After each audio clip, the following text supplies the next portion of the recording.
Good morning. This is the moderator. Welcome, members of the public. The meeting will get started at 9 a.m.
Good morning, this is the moderator. Welcome, members of the public. The meeting will get started at 9 a.m.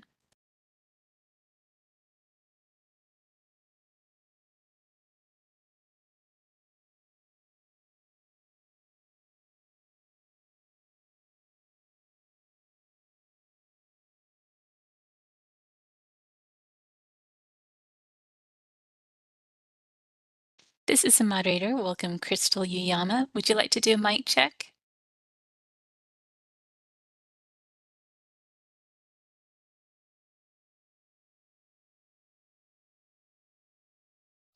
Hi, Tricia. Hello, there's a bit of an echo. That might be because you're in the room with everyone else, but I could hear you.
Good morning and welcome members of the public. The meeting will get started at 9 a.m.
Good morning. This is a moderator. And Crystal Uyama, if you can hear me, can you please unmute yourself so we can do a mic check?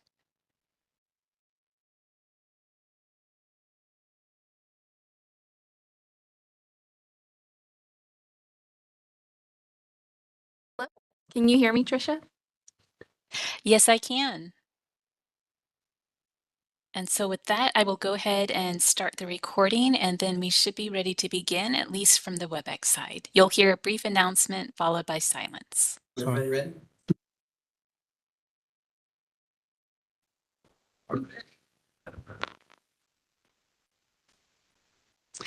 Good morning, everyone, and thank you for joining us for the meeting of the Dental Hygiene Board of California.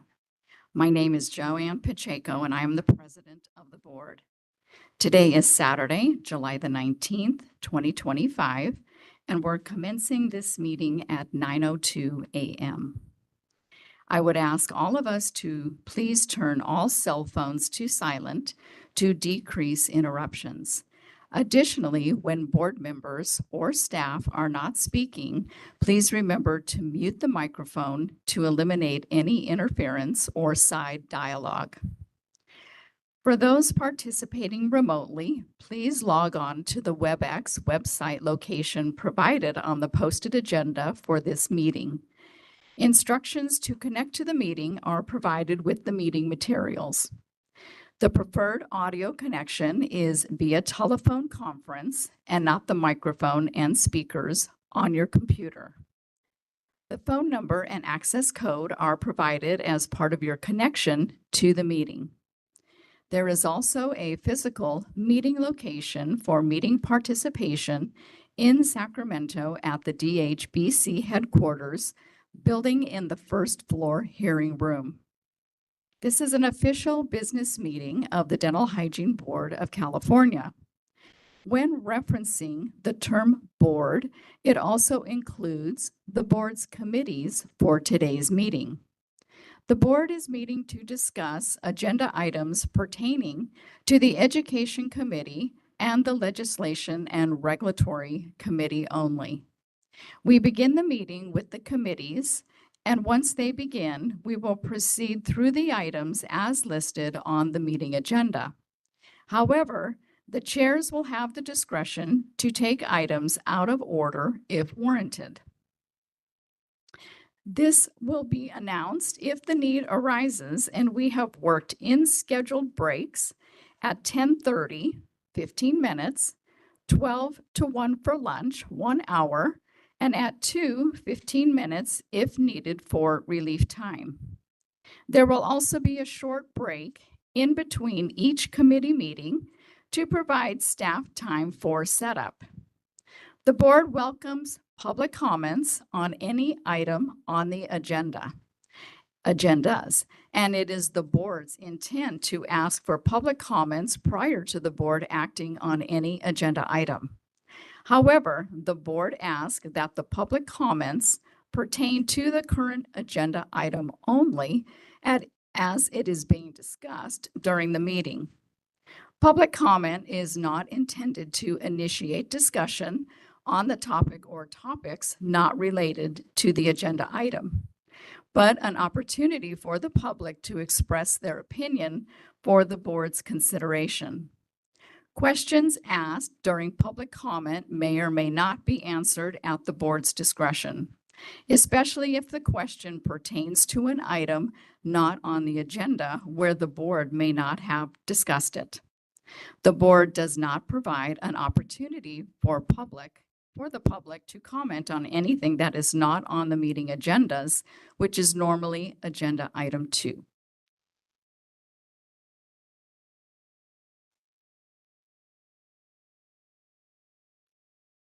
About pending enforcement action will not be addressed and should not be communicated to the executive officer or staff outside of the meeting. I would now like to ask the DCA moderator to please explain how public comments will be taken during the WebEx meeting. This is the moderator of the meeting. To facilitate public comment, we will be utilizing the WebEx raise hand feature. When the board reaches a point in the agenda at which public comment is appropriate, the raise hand feature will be used. If you would like to make a comment, please click on the hand next to your name or at the bottom of the screen. Call-in attendees can raise their hand by pressing the *3 button. Please limit your comments to the current agenda item, as the board has provided an opportunity for the public to comment on items not on the agenda, which is agenda item number 2. I will then call on the individual and give them permission to unmute their microphone. The individual will have 2 minutes to make their comments. With 15 seconds remaining, I will announce that this amount of time remains for the comment. At the conclusion of 2 minutes, the individual's microphone will be muted, and we will move on to the next member of the public who has requested to comment. To conserve board meeting time, we ask speakers to remain on topic, and if the public comment agrees with the previous comment, the board requests the commenter to simply state, "I support what has already been stated." While you are free to express criticism or your point of view, for the public members participating on the call, please do not use profane language when making comments to the board. I will provide a brief reminder of this process at the start of each public comment item. Individuals using such language will have the microphone muted, and we will move on to the next commenter. Finally, when the board meeting commences, I would like to remind WebEx participants to mute their microphone. If I detect background noise during the meeting because of unmuted microphones, I will interject with a brief, friendly reminder. We can now commence the meeting, and I return control of the meeting back to the president. Thank you. Before we begin, I'd like to have Executive Officer Anthony Lum provide direction and logistics for the meeting in the event we need to evacuate the building. Thank you, Madam President. Anthony Lum, Executive Officer. Just a couple of important aspects of this building. First one, of course, is the restrooms. Right across the hallway, there's 2 small restrooms that we can use if those are taken. If you make a left and go across the atrium, there's 2 larger bathrooms down at that location. And in case anybody has some type of emergency or needs to use for relief time. As far as evacuation in case of an emergency, if you can picture this building kind of being a giant cross, any avenue that you take exiting the building will lead to a exit. The primary one that we would like you to use, if it's not obstructed, is to exit the hearing room to the right and just head straight out to the parking lot where everybody came in. So that concludes that aspect, and I return the mic back to the president. Thank you. Thank you. We will now move on to the Education Committee, and I would ask all non-committee board members to sit in the audience.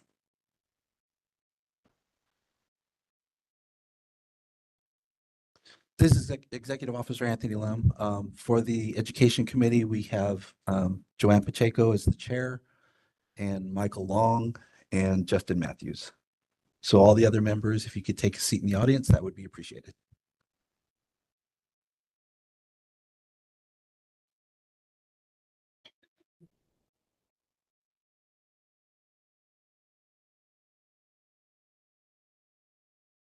Okay, good morning. Again, my name is Joanne Pacheco, and as the Education Committee meeting chair, I would like to call the Education Committee meeting to order.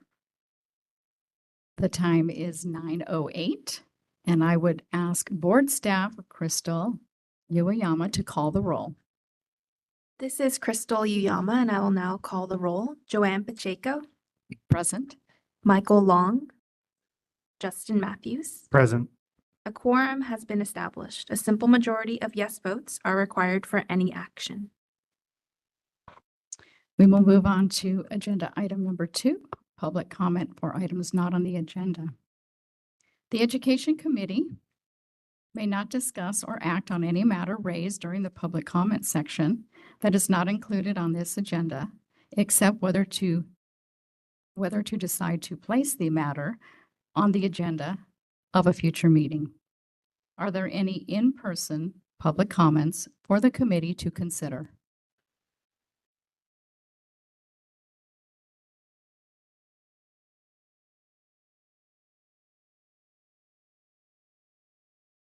Seeing none, are there any WebEx public comments? DCA moderator, would you please facilitate the hand raise feature for public comment? Thank you, Madam President. If any member of the public would like to comment on this agenda item, please raise your hand by clicking on the hand next to your name or at the bottom of your screen. If you've called in, you may press *3. We are also displaying instructions, and we'll give you a moment.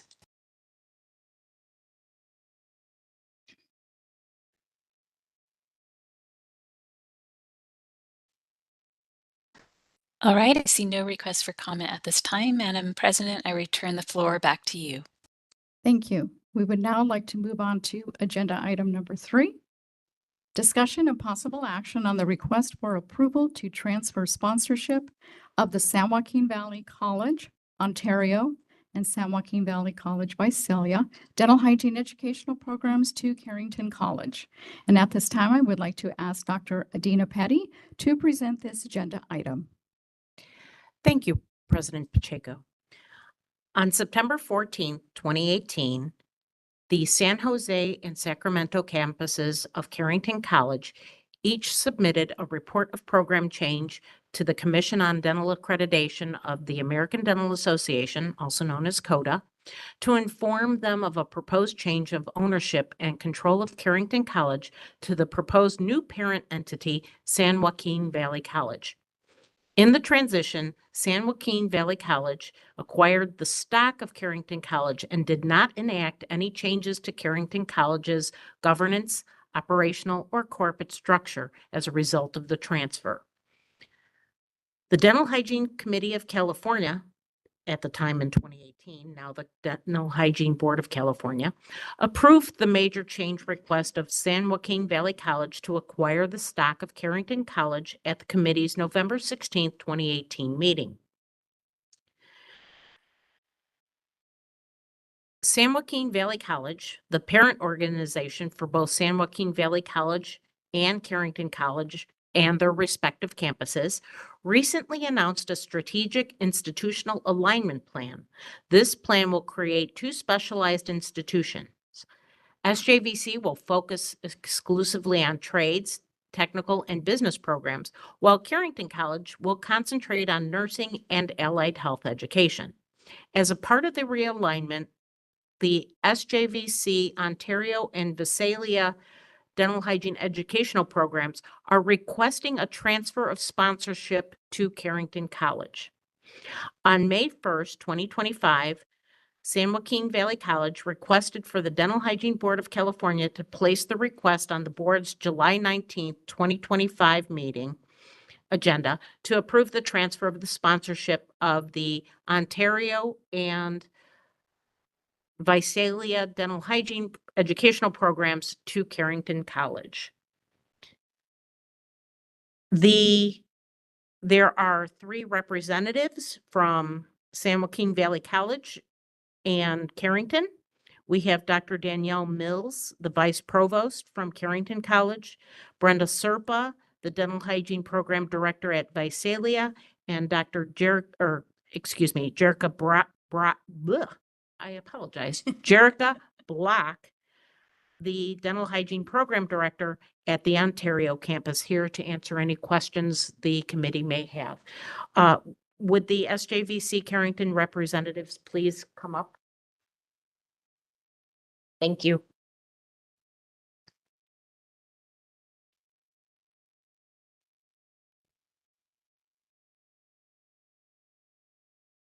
Good morning. Good morning.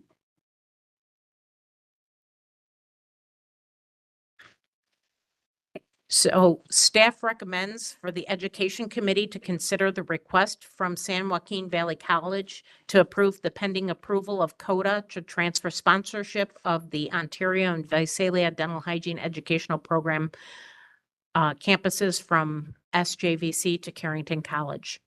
So I think, Yes, thank you, Dr. Petty, for your report. thank you. Is there a motion? Please identify yourself and then make a motion. This is Michael Long. I move for the Education Committee to recommend to the full board the pending approval of CODA to transfer sponsorship of SJVC Ontario and Visalia Dental Hygiene Educational Programs from the SJVC to Carrington College. Thank you, Mr. Long. Is there a committee second? This is Matthews. I second. Thank you. Are there any in-person public comments?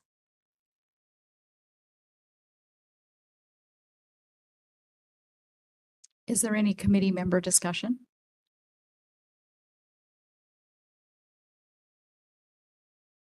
This is Michael Long again. Good morning. Thank you for joining us. I guess one comment, I don't know if it's a question, but as I review compliance reports from the board to the programs, I noticed that SJVC has a great history of being in compliance, and we greatly appreciate that. On the other hand, I noticed that Carrington has had some compliance issues on both campuses over the last, I looked at the last 5 to 6 years. So my question is, how do you plan to manage that? And could Carrington possibly grow from this opportunity as well, as opposed to SJVC, if you can help me with that. And please identify yourself. I'm sorry, I don't know who's who. Sure. I'm Dr. Danielle Mills. Thank you. And yes, they're acknowledging the issues, right, of compliance and rectification of those issues at Carrington College. Processes and procedures have been put into place so that we can remain compliant, because it is of the utmost importance for our institution. And yes, I think that's one of the benefits of joining with the 2 locations from SJVC, is that there is a lot to learn. We are excited to be able to learn about the process and procedures that SJVC has had to remain in compliance and adopt any best practices.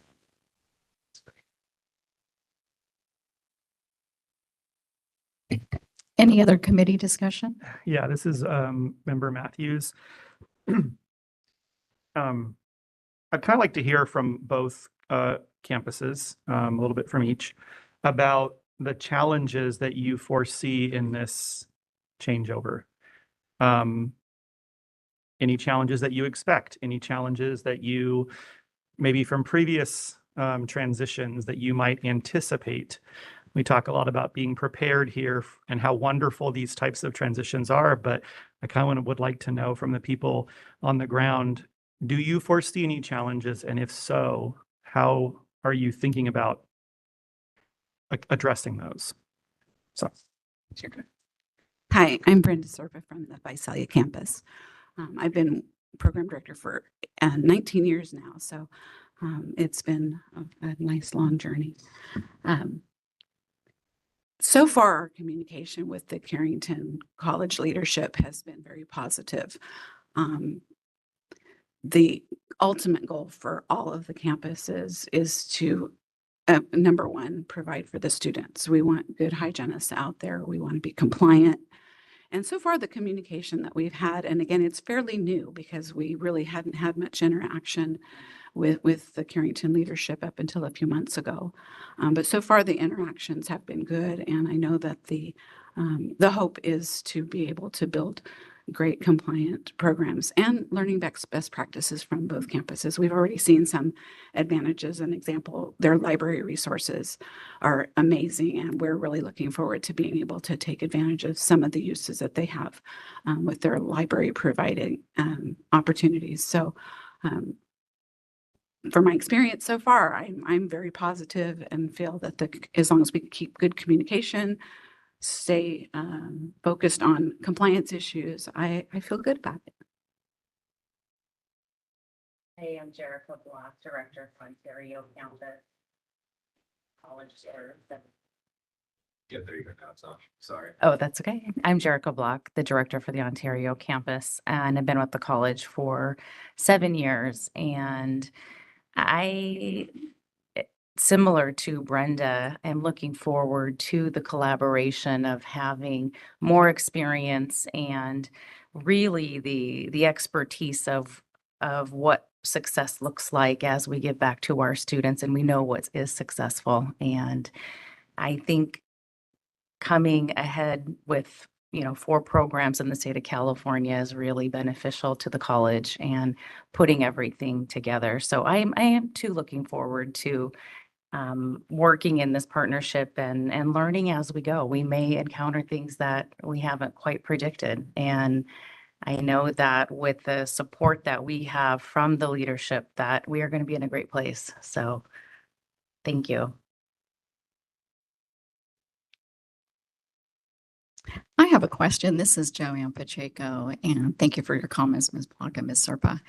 This question is more for Dr. Mills about the administration oversight of the 4 programs, but particularly these 2. Sure. I mean, the administration of the 4 programs in California will be at the hands of the program directors that we have in place. It is important as their leaders at their local campuses that they're the ones that are directing the program and directing the management of the students and the program. Okay, thank you. Any other I have board member discussion? Yeah, thank you. Regarding program director, I guess maybe my question is more for Dr. Petty. The autonomy of the program director to communicate with the board. Can you confirm that like any path? How's your communication with the campuses and the program directors? Sure. Thank you, Mr. Long. There have been some challenges with the Carrington campuses. I'm not able to communicate directly with the program directors. So I've been working with Carrington to correct that. Basically, Code of Standard 1.5 states that the authority and final responsibility for curriculum development and approval, student selection, faculty selection, and administrative matters must rest with the sponsoring institution. Now, the sponsoring institution is defined by CODA, basically the post-secondary entity that directly sponsors the dental hygiene program and provides immediate administration and local leadership. So immediate administration and local leadership is confined basically to the direct campus itself. Now, also, we have California Code of Regulations, Title 16, Section 1105J states that the educational program director shall have the primary responsibility for developing policies and procedures, planning, organizing, implementing, and evaluating all aspects of the program. And we also have 16 CCR 1105.1A, which states in part, the director shall have a full-time appointment as defined by the institution whose primary responsibility is for the operation, supervision, evaluation, and revision of the program. Now, with those regulations and standards in mind, that hasn't been happening at the Carringtons. However, it's been totally happening with SJVC. So I would like the administration to assure us, this is my concern. I'd like the administration to assure us that the governance will, for each program, will remain within the sponsoring institution and be guided by the respective program director. So that's my concern with this merger and change. Yes, this is Danielle Mills. And as I spoke earlier about learning best practices and in the processes and procedures, one is adopting and that the communication and the management of the program does reside with the program director. And I can assure you that is something that the current two Carrington campuses and programs will also adopt. Professor Block, how long have you been a program director? I have been in the role for 2.5 years. Yes, At this campus and previously? at this campus. Yeah. Yes. Yeah. Okay, thank you. Mhm. Thank you, Dr. Petty. Board member comments.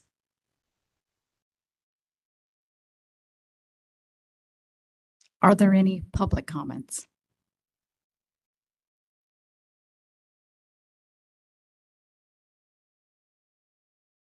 Are there any WebEx comments? DCA moderator, would you please facilitate the hand raise feature for public comments? Thank you, Madam Chair. If any member of the public would like to comment on agenda item 3, please raise your hand by clicking on the hand next to your name or at the bottom of the screen, or if you've called in, pressing *3. We are displaying instructions and we'll give you a moment.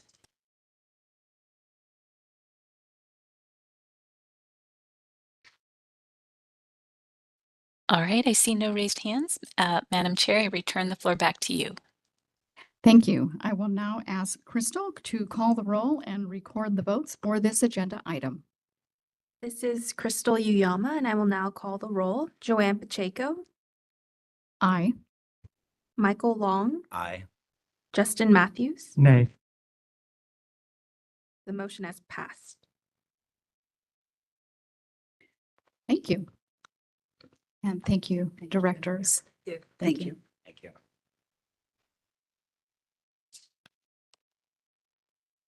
We will now move on to agenda item 4, discussion and possible action on the request to increase the initial student enrollment at the proposed California Baptist University Dental Hygiene Educational Program.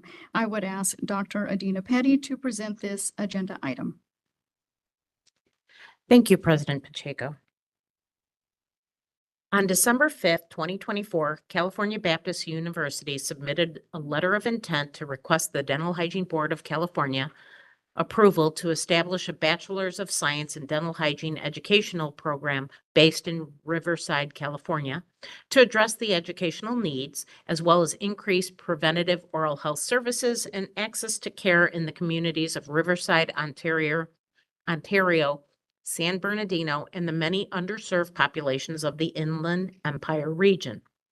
On January 9th, 2025, California Baptist University submitted a feasibility study to the board for review, and at the March 21st, 22nd, 2025 full board meeting, the board provisionally approved a new dental hygiene educational program offered by California Baptist University, with a provision being an extendable 2-year probation period once the program begins operations.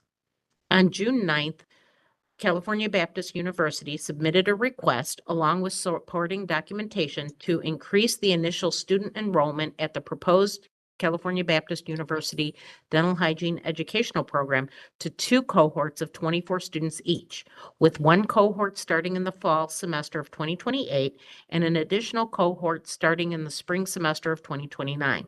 This increase would result in a step programmatic capacity of 96 students.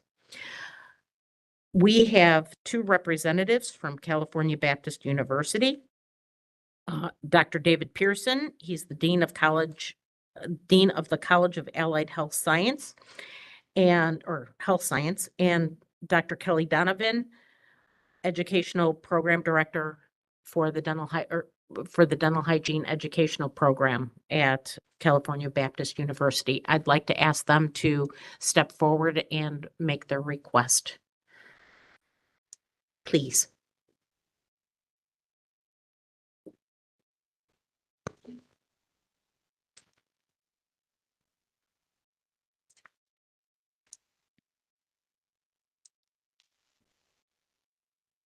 Good morning. So I'm Dave Pearson. Happy to be back. Was with you in March, and I've had about 3 months to think about what I was going to say. Why are we here, and why are we here with this request already? And so the easiest thing is to be as transparent and open as possible. And you know, as we went into this, as I mentioned in March, I'm very excited about this program. I feel, no offense to anybody else who's out there in the audience, but that we have the best program director that I could have found in the area. So we're excited about that. And what I'm most excited about running a lot of allied health programs is building a clinic on campus and bringing people in from our underserved communities and serving them on our health science campus. We're very excited about that. I look forward to that. So none of us know everything. None of us are experts in all aspects of what we need to operate here. And so we have the program operations side pretty well under control. I think that we know what we're doing, but we also have an executive council and we have a vice president of finance. And so we had some conversations, and if we're going to do this and the university is going to put the required investment in to build this facility and to do it right, they looked at, you know, how do we right size this as far as the numbers of students go? How do we make, so in my mind, I want to build our clinic so we can bring in the size of cohorts and we can bring in those patients that we need to serve. And so their question was, well, if we're going to make that financial commitment, we're going to build that size of facility and have that clinic operating. Is there a possibility to have a new cohort each semester so we can really utilize and most efficiently utilize the facility that we're going to put a lot of money into?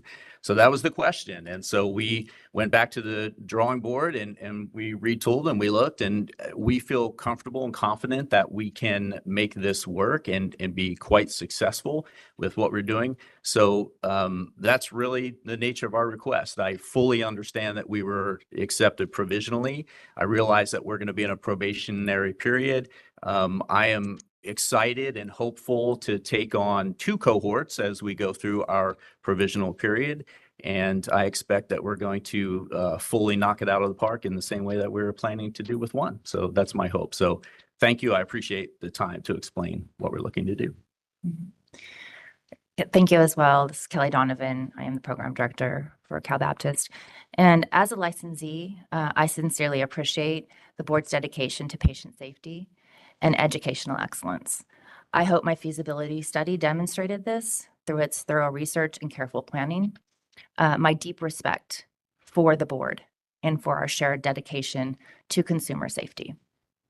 However, given the prohibitive costs of the program development in this climate, denying this request could prevent CBU from addressing critical oral health needs in the Inland Empire and deprive students of educational opportunities.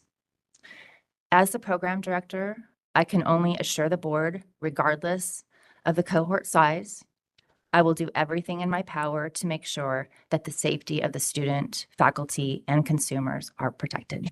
Thank you. Thank you. Board members, is there a motion? Please identify yourself and then make a motion.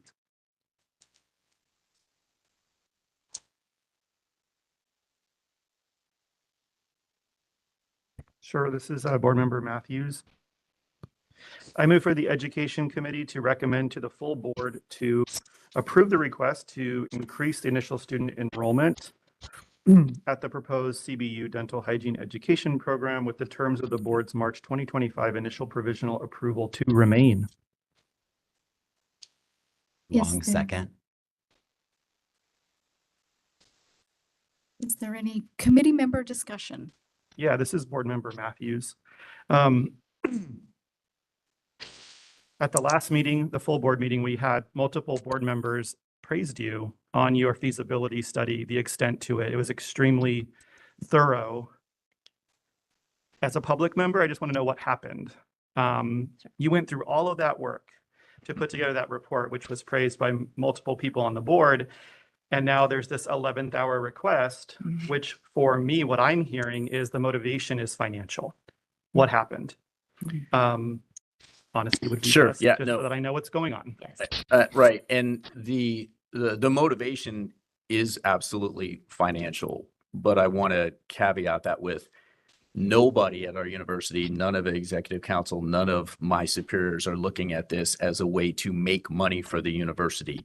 Dr. Donovan has been very clear from day one with upper administration that this is a very expensive program to operate. Everybody understands this is not something that you bring in students to make money from. So nobody is viewing it that way, which is very pleasing to me. That would be a very difficult position for me to be in between the program director and the president, vice presidents, if they thought that this was going to be some sort of cash cow for us. They do not. They are very realistic about what this takes.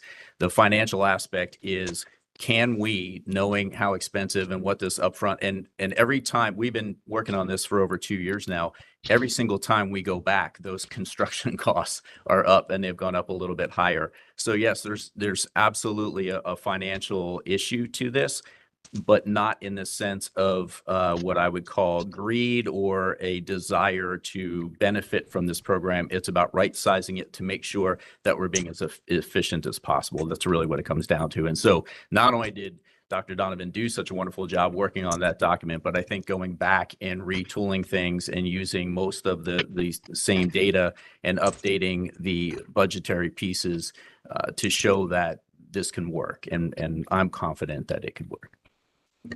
But yeah, just for the record, I wasn't insinuating that you. No, not to wanting say that at like all. make profit Yep. off the program. Sure. What I'm trying to understand is the planning in terms of covering the cost of the program is obviously something that is needed for anybody proposing a new program. Right. So in addition, I mean, is it just these construction costs that are coming back and saying, oh my gosh, we can't afford to build this and cover our costs because of these increase in in construction costs? Again, I asked that question. What was Right, missing? sure. What got missed in the extensive, from our view, planning process that you put together that package, which everyone was very impressed by, to then say, we have to double our enrollment to make this work. Why didn't it work before?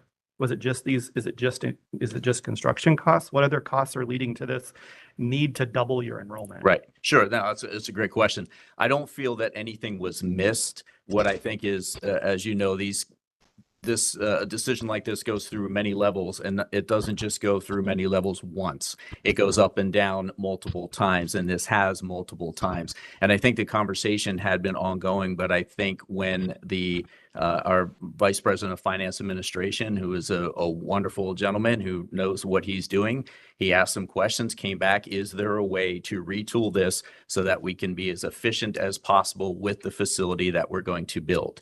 And so a lot of this is based on previous programs that perhaps as we started those, we aimed too small in the beginning of some of them, and they would have liked to have built larger from the start for efficiency's sake. So I don't think anything was missed. I think it was just an ongoing conversation. And the timing of it is we put together a wonderful document. We send things in for your review. We get on the docket. And then these conversations are going on. And a lot of them are going on. We're called in. We're part of some conversations. And then some of the conversations go on without us there. And I think they're establishing a strategy to move forward with, but at the same time, they're working on a lot of things. And so I think it just drew out our timeline a little bit. I don't think anything was missed. And I think that their request of us to come back and pursue this was an honorable one. And I think that it still works. And so as you know, and this is, when we first came back, we said, if you look at the bottom line, the program was going to cover its operating costs year over year with one cohort. When we go to 2 cohorts, it's still going to cover, it may cover a little bit better. Obviously costs go up. So it's not as though there's an exponential gain there. I think that one of the values for us is we're a 4-year university. And so we have freshmen and sophomore students coming in, and they're looking for, they want to feel that they have confidence that they're going to get into the junior, senior year program of their choice. And the more openings that there are for them, the more confidence they have when they come in the door on the front end. And so that's part of this too, is making sure that we're going to be able to handle the student load that are coming to us. I was overwhelmed with the response, how many incoming students, high school students are coming in and seeking this now, which we haven't talked about publicly. All this is, and yet students are already coming in and asking, well, we hear this and we hear you might have this program one day. So we want to make sure that we're able to handle that student demand as well.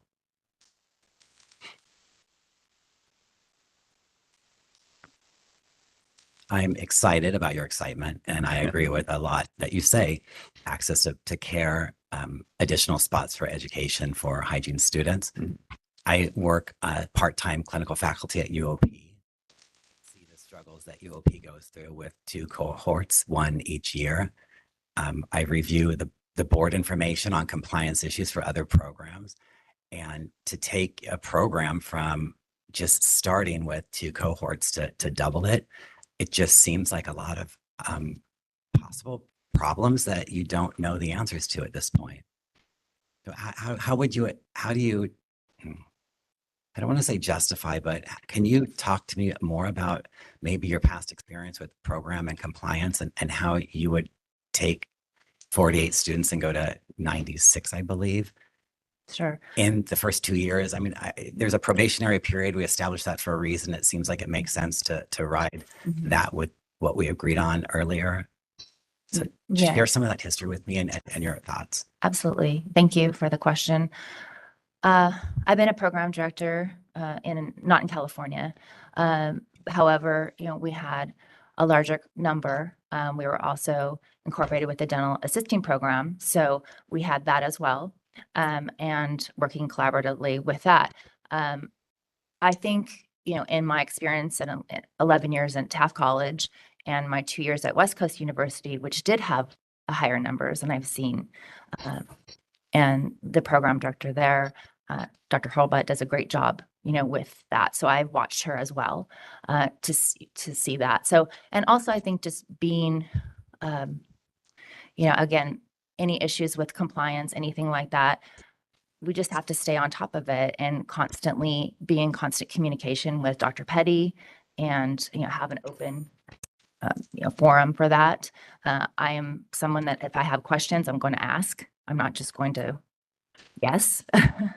And I think that is also something too, where we have to make sure that the staff, the faculty especially, are in compliance, that they are, of course, serving, the student, but ultimately the consumer, that our infection control is where it should be, that everything there is where it should be, that the inspections, whatever is necessary, take place, the water line testing and all of those types of things, that OSHA, we are compliant. It takes a lot, of course, as you mentioned, and with you working with the 2 cohort model, you see, how much work it is. And I agree, it is quite a bit. But again, I feel like there really isn't a precedent in the laws and regulations for a dental hygiene program to begin with just 1 cohort. And so I would ask that the board consider this request, knowing that even if there was an extra site visit or something, to ensure that this is happening and that you're satisfied with what is going on, or if there's different check-ins or so forth with Dr. Petty that I could do. But I plan, as my feasibility study reflected, to do everything, as I mentioned, in my power to make sure that we are in compliance. May I add something to that? One of the things that I'm excited about too, when we built this program, we are not intending to directly compete with a lot of other institutions that are out there. We're doing something a little different, which is we're building a bachelor's degree program on a traditional student calendar. And we're not an accelerated program. The students will come, they will have a traditional summer off, which at CBU is a pretty long summer. We graduate at the end of April. So they have time. As much as the students appreciate that time, we appreciate that time. And I think when you're looking at preventing compliance issues and working on operations, to have that entire summertime period to make sure that you get to review summative notes, restore, get ready then for the upcoming year. We have some programs, a couple, not many, but we have a couple that don't have the luxury of that break. They run straight through summer, and the faculty feel like they never really have time to retool, to evaluate, to assess, to make sure that they're fixing things that need fixing. This program is going to have that built in. We're going to have that summer period where the faculty, staff, program leadership, everybody can get together, review, and work on things. I think that little bit of slower pace throughout the 12-month year is going to help overcome what could be potential compliance issues that way. Thank you. Yes. I too kind of second Mr. Long's concerns. The efficiency and establishment of the program has not been established in the eye of consumer protection. Going back to your comment about faculty can get together over the summertime to convene and evaluate, will your faculty have summer contracts? If you're a traditional program and you break during summer? Yeah, so we're going to have both. I mean, we will have 12-month people and we will have 9-month people. Even those who have summer time off will still be under contract for a period after classes end. They all are and do start before classes begin. So we have that time period, but the leadership of the program will be there working 12 months through the summer with no students. And that's the time. So it's, yes, we'll have some faculty who are able to provide that input, but it's going to be Kelly's leadership team that's really going to be instrumental during that time period. Thank you. Mm-hmm. Yes, please. This is Anthony Lum, Executive Officer. I just wanted to justify the comment that's stated in our meeting materials as far as staff's hesitation to recommend this doubling of the number of cohorts that you have. As you'll see further in the education program review, even programs that have been longstanding have issues. And again, it'll be brought up later in the meeting. But the hesitation on our part is because we have limited staff resources that can continually run down to Southern California. We love the idea that you're opening the school in the area that you are because we know it's needed.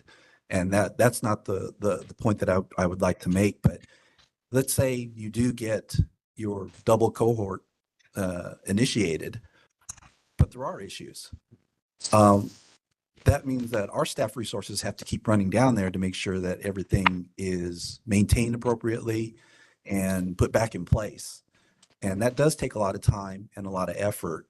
So that's the reason why we put in there as far as staff is concerned for hesitating to outright approve this at this point in time, because you already received the approval for the 2 cohorts at the March meeting with provisions, of course. But it's just something that I just wanted to make this committee aware of as far as staff's viewpoint. Thank you.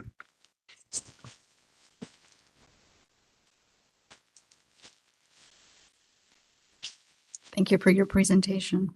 Are there any other committee member discussions? Are there any in-person public comments?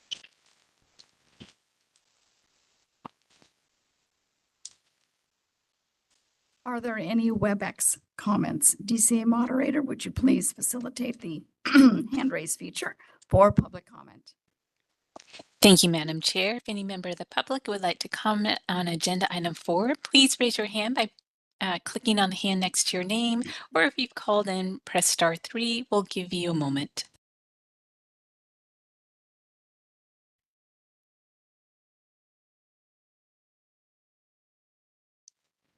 All right, I see no request for comment. Madam Chair, I return the floor back to you.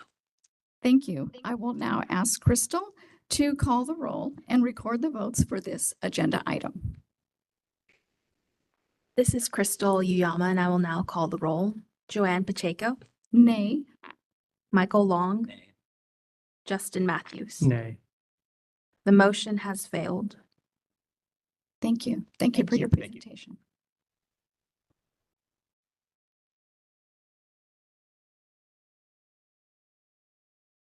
We will now move on to agenda item 5, report from the Dental Hygiene Educational Program Penalty Rubric Task Force. This is informational only. And as co-chair of the Educational Program Penalty Rubric Task Force, I will present this agenda item. I do have my report, which I will read my report at this time. The board is mandated by the legislature to approve all California dental hygiene educational programs for oversight. When the board started reviewing them, we were aware there might be some concerns as to the level of compliance with California laws, regulations, and Commission on Dental Accreditation of the American Dental Association, known as CODA standards, but was not aware of the extent of the issues that were present until the board began its site visits and observed what practices were occurring within the dental hygiene educational programs. As a result of those observations and non-compliance of the law, the board's only recourse of action at the time was to remove board approval of these programs, and this penalty doesn't prohibit a dental hygiene educational program from teaching dental hygiene. However, it does eliminate the graduating students from qualifying for a California dental hygiene license, as they must graduate from a board-approved dental hygiene educational program by law.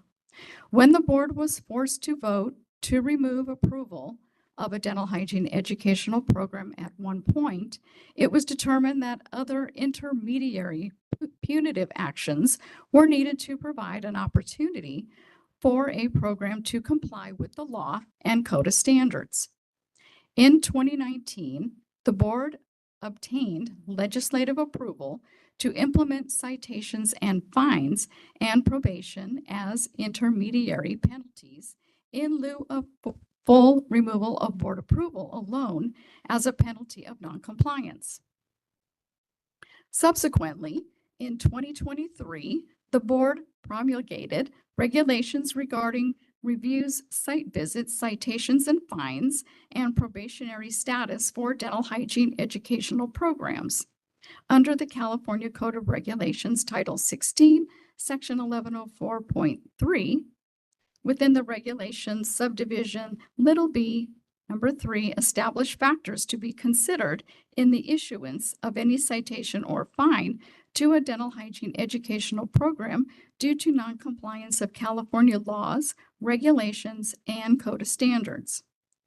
Due to the variation of violations and the desire to ensure penalties are applied evenly among the dental hygiene educational programs, the board voted to create a penalty rubric to allow the board to be fair and consistent to all programs.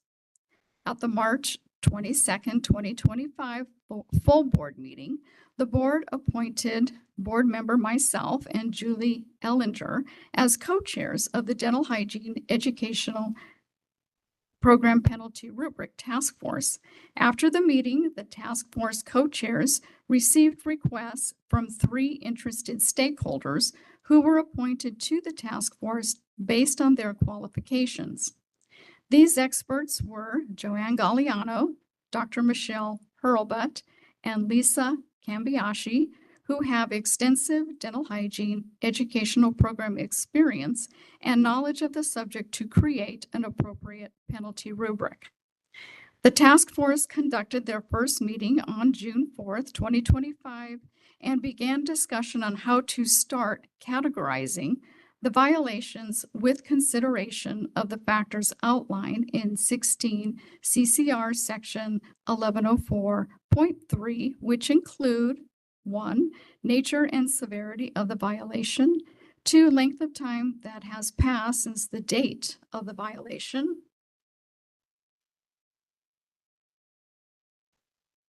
3, consequences of the violation, including the potential to harm or actual patient harm. 4, history of previous violations of a similar nature. 5, evidence that the violation was willful. 6, gravity of the violation. And 7, the extent to which the cited dental hygiene educational program has remediated the deficiencies. Along with beginning to categorize the aforementioned factors, the task force discussed the frequency of violations discovered at dental hygiene educational programs, along with discussions on timeframes programs shall be given to remediate violations and deficiencies. There is anticipated to be several future meetings prior to the draft penalty rubric to be presented to the board for consideration, and the next task force meeting is scheduled for July 22nd, 2025. And this is the end of my report. Is there any committee member discussion? President Pacheco, Yes. I'd like to remind the committee members in the board meeting materials, there is a document which is right after the cover for this item, the frequent sightings of the dental hygiene educational programs from March of 2021 to March of 2025. And you'll also see the dental hygiene program review checklist that staff uses to review all dental hygiene programs throughout California. So those are in there for your reference. And thank you, Dr. Petty, for putting those together. This is Anthony Lum, Executive Officer. That materials that Dr. Petty was referring to begins on page 158. Thank you, Mr. Lum. Are there any committee discussion? This is Member Matthews. I just want to thank you for putting the task force together. I think it's really important for both sides of this. I mean, the committee side and the public side and the program side to understand what happens when there are violations. What is the consequence of choosing a certain behavior? I think that's very important, and it's been a little bit murky up to this point, I think. And I think this task force is, while focusing on violations, it is something to be lauded because it helps both sides understand what the path is going to be if you choose to do certain things. And I think that's transparent and open, and I think that's very helpful for both the regulatory side, us, and the program and the public side to know these are the things that we will take action on if you decide to do X, Y, and Z. So thank you I know this task force was long coming, so I'm glad that it took place. Thank you. Thank you for your comment. And I again would like to thank Dr. Petty for putting these resources together. I think program directors will find them extremely helpful. And even though we're not an accrediting body, we do oversight on schools, and the connection between the CODA standards and the regulations is very helpful. So thanks again. Thank you. Are there any in-person public comments?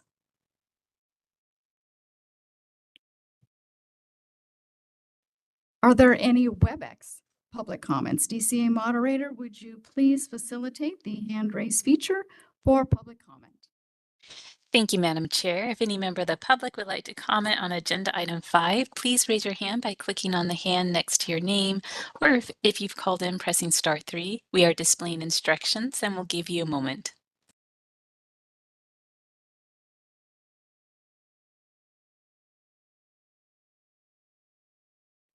All right, I see no raised hands. Madam Chair, I return the floor back to you.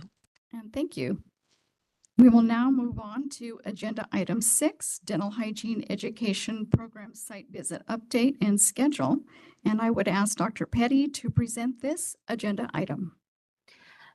Thank you, President Pacheco. On page 184 of the board meeting materials, that begins my summary of report. Currently, Pasadena City College is in temporary compliance. They are working on creating a new dental hygiene clinic. So it takes time. And so they're in temporary compliance. They have submitted their quarterly report and it is in the board meeting materials. Taft College is also on probation as, you know, as Pasadena City College was on probation. They're still on probation, but they're in temporary compliance, so they're doing okay. Same with Taft College, they're on probation. However, they are in full compliance and they also submitted their quarterly reports, and which are in the board meeting materials.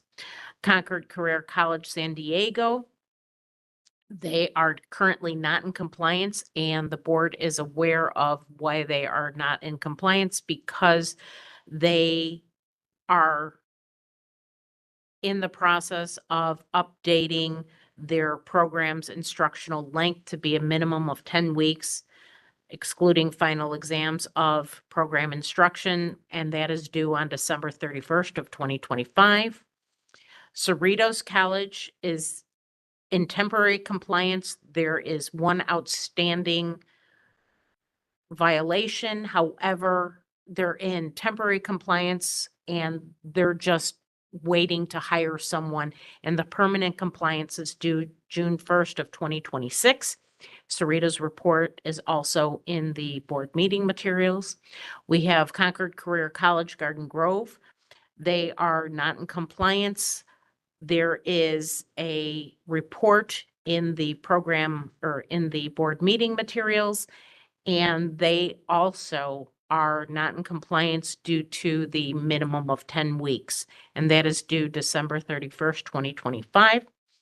We have Carrington College San Jose. They are in compliance. There was a permanent compliance for a remaining deficiency that was completed on March 2025, but they met that and they are in compliance. We have Concord Career College San Bernardino. They are currently not in compliance.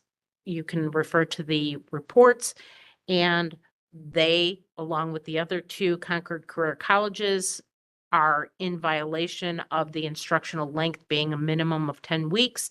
And again, they have the violation due on December 31st, 2025 to be rectified. We have West Los Angeles College. They are currently in compliance and their report is also listed in the board meeting materials. We have a few programs that need a site visit due to appointment of new program directors. And we had a rescheduling of Diablo Valley College's visit because CODA changed their visit from March 3rd to 5th to October 7th through the 9th. So we have it scheduled for October 14th, 2025, and that is due to a CODA self-study submission. And Pasadena College, we are going in the fall of 2025 due to their submission of a CODA self-study. And we have West Coast University. We have a visit scheduled for September 29th, 2025, and that also is due to a self-study. And that's the end. So any questions? Thank you, Dr. Petty, for your report and your support of the programs. I do have a question. Is there any committee member discussion? Dr. Petty, I noticed for the Concord Career College, the deadlines for their compliance was moved from a July date, I believe, to a December date. Correct. That was a request submitted by the Concords due to the timing of changing their instructional dates, and they requested it of the board, and Executive Officer Lum granted that extension. That's not unusual that extensions are granted, and it's due because they have to not only get approval from us, but from BPPE as well as some other, it's logistics. So it was reasonable to extend it that time. Thank you. I don't know if Executive Officer Lum wants to add any information to that. Yeah, this is Anthony Lum, Executive Officer. Whenever a program requests items to extend the deadlines and the like, I prefer to see a heavy justification in order to do so. Something serious as this, with the extension for them to extend their overall program and to get all the approvals that are needed, does take time. And I know they're relying on those third, fourth, and fifth parties to obtain those approvals. So that's why the extension was granted without question. You're welcome. Any other committee member discussion? Seeing none, are there any in-person public comments?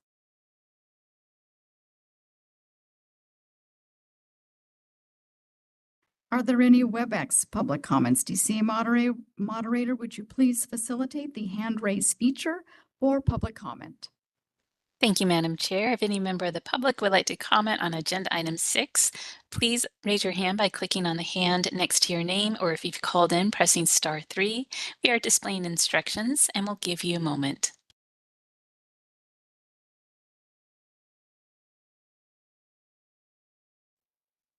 All right, I see no raised hands. Madam Chair, I return the floor back to you. And thank you. We will now move on to agenda item 7. Future agenda items. Are there any committee member recommendations or comments for any future education committee agenda items?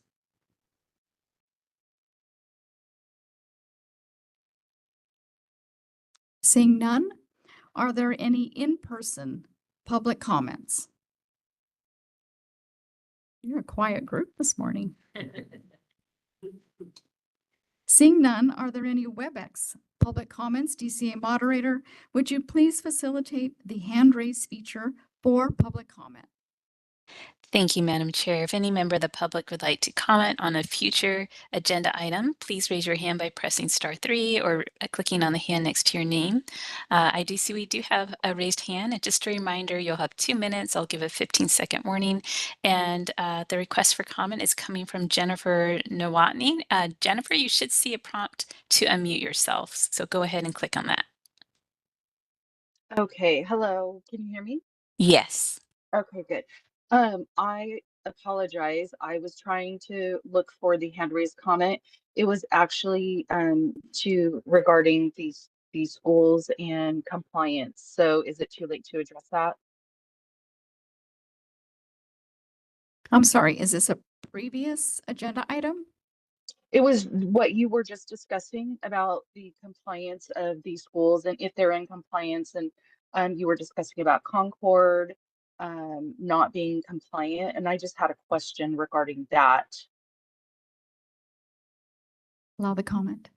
Yes, go ahead. Okay, so my question is, for the students who are currently enrolled at Concord and are going to be taking their boards and things like that, how does that affect them if the school is currently not in compliance? Would they still be recognized as a board approved school, or for those students who are graduating? The answer would be yes. Okay, I just The wasn't sure how that worked. is not in compliance. However, they are still approved by the board. So as long as the school is currently approved by the board, they did not feel it was necessary to remove approval of the board. they're not in compliance, but they're working towards compliance. So Got it. there is no effect to the students at this point. Okay, great. Understood. Thank you. I appreciate that. Thank you for your comment. Are there any other WebEx comments?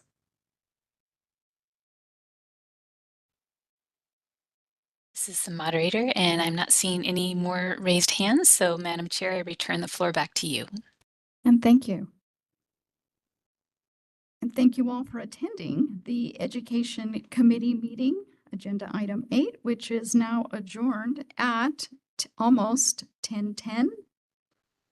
And it is probably now a good time to take a 15-minute recess.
This is Anthony Lum. We're going to commence the meeting now. Just want to announce that we have the Legislative and Regulatory Committee up here.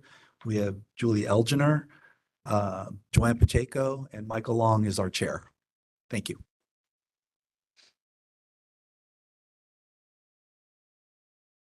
Good morning. My name is Michael Long, and I'm the Legislation and Regulatory Committee Chair. I would like to call the Regulation and Regulatory Committee meeting to order. And the time is now 10:26, and I would like to ask Board Staff Member Crystal Uyama to call the roll. This is Crystal Uyama, and I will now call the roll. Michael Long, Aye. Present. Julie Elginer, Present? Joanne Pacheco. Oops. A quorum has been established.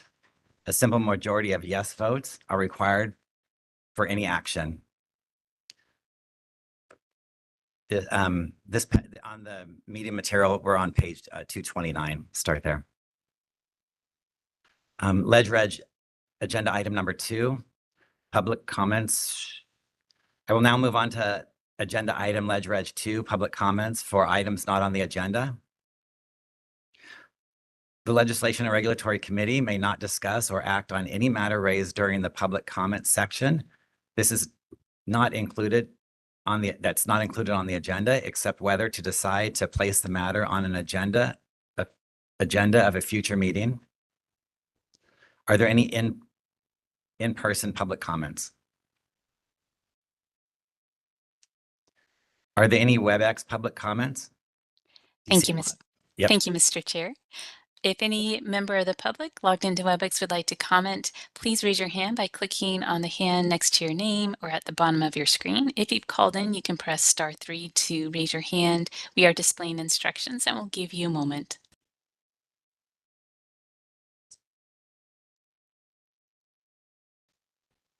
All right, I see no raised hands. Mr. Chair, I return the floor back to you. Thank you. We will now move on to agenda item Leg 3. Discussion and possible action on amendments to California Code of Regulations CCR, Title 16, Sections 1116, Mobile Dental Hygiene Clinics, issuance of approval, and 1116.5, Registered Dental Hygienist in an Alternative Practice Physical Facilities Registration. I would ask Dr. Adina Petty to present this agenda item. Thank you, Chair Long. Due to new information and public comments received by staff would request the Legislation and Regulatory Committee to table the discussion and possible action on 16 CCR Sections 1116, Mobile Dental Hygiene Clinics issuance of approval, and 116.5, Registered Dental Hygienists in Alternative Practice Physical Facility, until the November 2025 meeting, so staff may revise the proposed language for clarity. Thank you. Is there a motion? Please identify yourself. And this is Julie Elginer. I move for the Legislation and Regulatory Committee to table the discussion and possible action on 16 CCR Sections 1116, Mobile Dental Hygiene Clinics, issuance of approval, and 1116.5, Registered Dental Hygienists in Alternative Practice Physical Facility, until the November 2025 meeting, so staff may revise the proposed language for clarity. Joanne Pacheco, second the motion. thank you. Is there any committee member discussion? Seeing none. Is there any in-person public comments?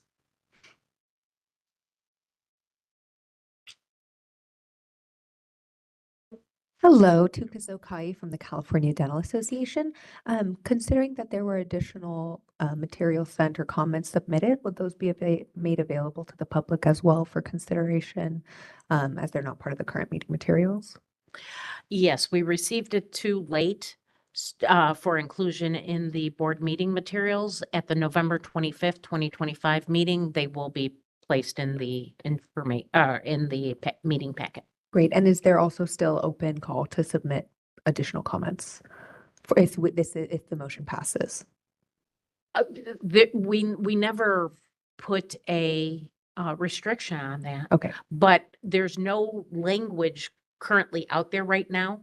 I mean, if you want to submit comments on the old meeting materials that's in this packet, you can. However, it's going to significantly change. Okay, that's good to hear. Thank you. You're welcome. Are there any WebEx public comments? DCA moderator, would you please facilitate? Thank you, Mr. Chair. If any member of the public would like to comment on agenda item 3, please raise your hand by clicking on the hand next to your name, or if you've called in, pressing star 3. We are displaying instructions and we'll give you a moment.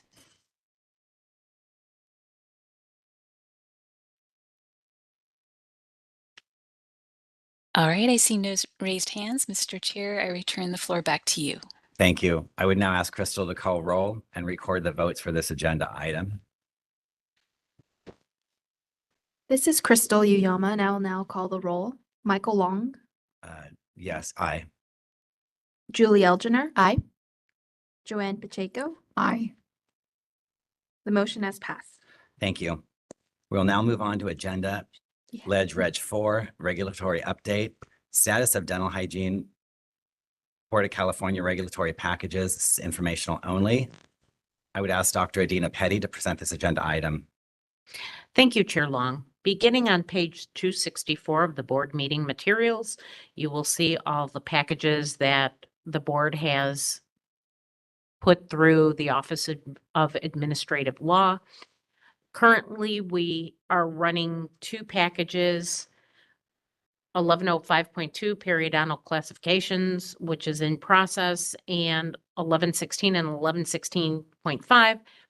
Again, this was prior to the information received, so unfortunately, it says 7/18/25 for board consideration for the new language. However, that's going to change, obviously, to the November 25 meeting. So that's what's currently happening. Any questions? No board or no committee discussion? No. Are there any in-person public comments?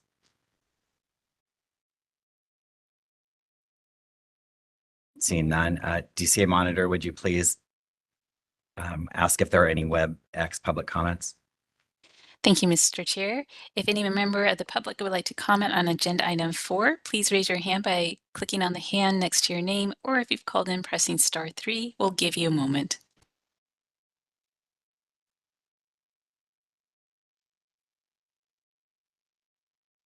All right, I see no raised hands. Mr. Chair, I return the floor back to you. Thank you.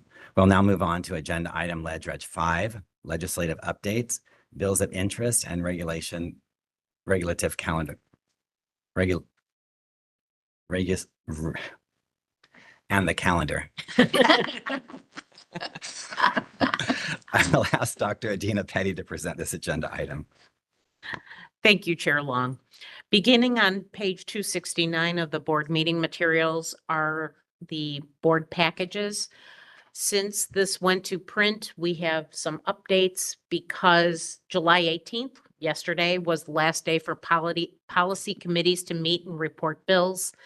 Summer recess began upon the adjournment of the session, so I was able to grab some current information on these bills. So this isn't in the materials, but I'm providing it for you now. So AB 224, healthcare coverage, essential health benefits. On July 17th, 2025, it was assigned to the Senate Appropriations Committee, and the committee hearing date is scheduled for 8/18/25. AB 341 from Arambula, Oral Health for People with Disabilities Technical Assistance Center Program. It was sent to the Senate Appropriations Committee on July 9th of 2025, and the committee hearing date is going to be August 18th of 2025. AB 350, healthcare coverage fluoride treatments. The committee hearing date is scheduled for August 18th of 2025. AB 371, there was no change. It failed the deadline, and it's a 2-year bill, and it may be acted upon on January of 2026. AB, excuse me, AB 489, Healthcare Professions Deceptive Terms or Letters, Artificial Intelligence. It was sent to Senate Appropriations on July 16th of 2025. And the committee hearing date is as of August 18th of 2025. AB 742, it was sent, Department of Consumer Affairs licensing applicants who are descendants of slaves. It was sent to Senate Appropriations on July 16th of 2025, and the committee hearing date is scheduled for August 18th of 2025. AB 873, Dentistry, Dental Assistance, Infection Control Course. On July 14th, the hearing was canceled at the request of author, and it is scheduled to be a 2-year bill now. So it's not moving forward and possibly be acted upon in January of 2026. Yes. AB 966, Dental Practice Act, Foreign Dental Schools. It failed the deadline. It may be acted upon in January 2026. It's converted to a 2-year bill. Same for AB 980, Healthcare Medically Necessary Treatment. It failed the deadline, may be acted upon in January 2026, so it is a 2-year bill. AB 1307, Licensed Dentists from Mexico Pilot Program. The information I received was on July 14th. The July 14th, 2025 hearing was canceled at the request of the author. AB 1418, on July 10th, it was moved to the Senate Appropriations Committee, and the committee hearing date is August 18th of 2025. SB 62, Healthcare Coverage Essential Health Benefits, 7/16/2025. It moved to the Assembly Appropriations Committee. SB 351, Health Facilities. It was moved to the committee hearing date was on July 16th of 2025. On July 17th, it is in the Assembly second reading file. SB 386, Dental Providers Fee-Based Payments, 7/17 of 2025. It was located in the Assembly third reading file. SB 470, Badgley-Keene Open Meetings Act, Teleconferencing, 7/10 of 25 or July 10th of 2025.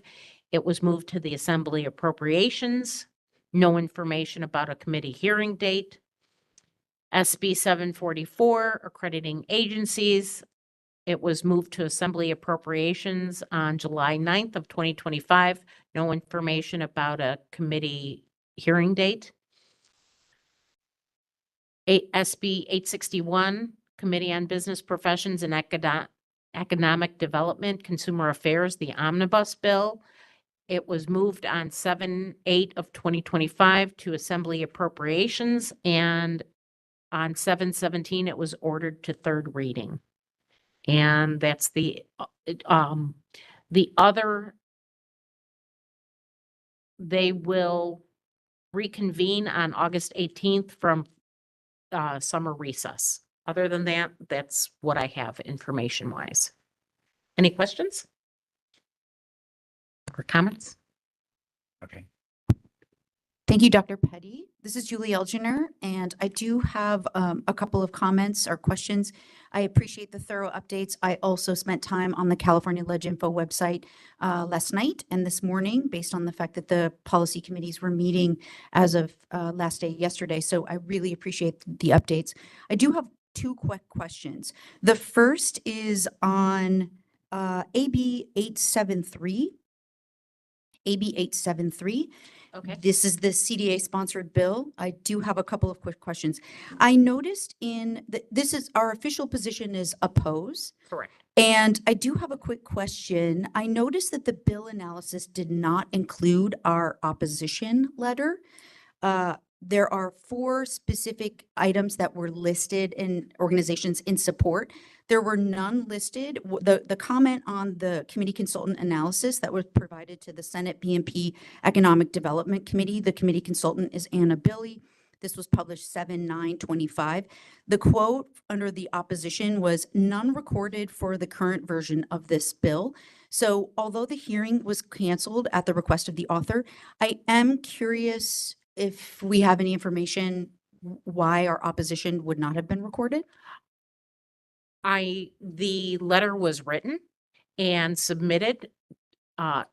Executive Officer Anthony Lum submits those letters once they're written. I write them and then provide them to him. And I know he submitted them, but as far as maybe he would know why it was not recorded. This is Anthony Lum, Executive Officer. Yeah, when I checked the portal that we submit our position letters through, the letters are in there.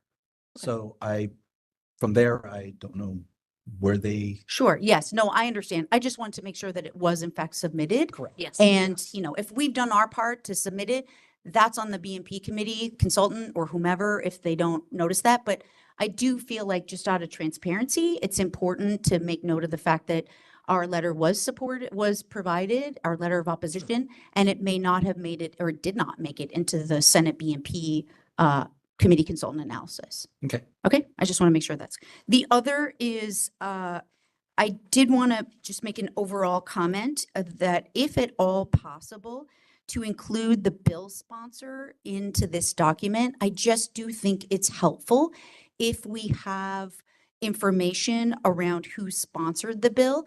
I have no problem tracking down who did that, but for the public's transparency sake, I think that it's helpful to be able to publish who are the bill sponsors in advance. Okay. So that is So you want it recorded like directly under my blurb? the summary, just if it's published, and again, I recognize that in the March timeframe, it's oftentimes not published. But by the time the committee consultant analyses are published, oftentimes the bill supporter is listed. And so to the extent possible, I think for full transparency's sake, it's nice to have that included. I will do that. Those are my only 2 questions and comments. Thank you.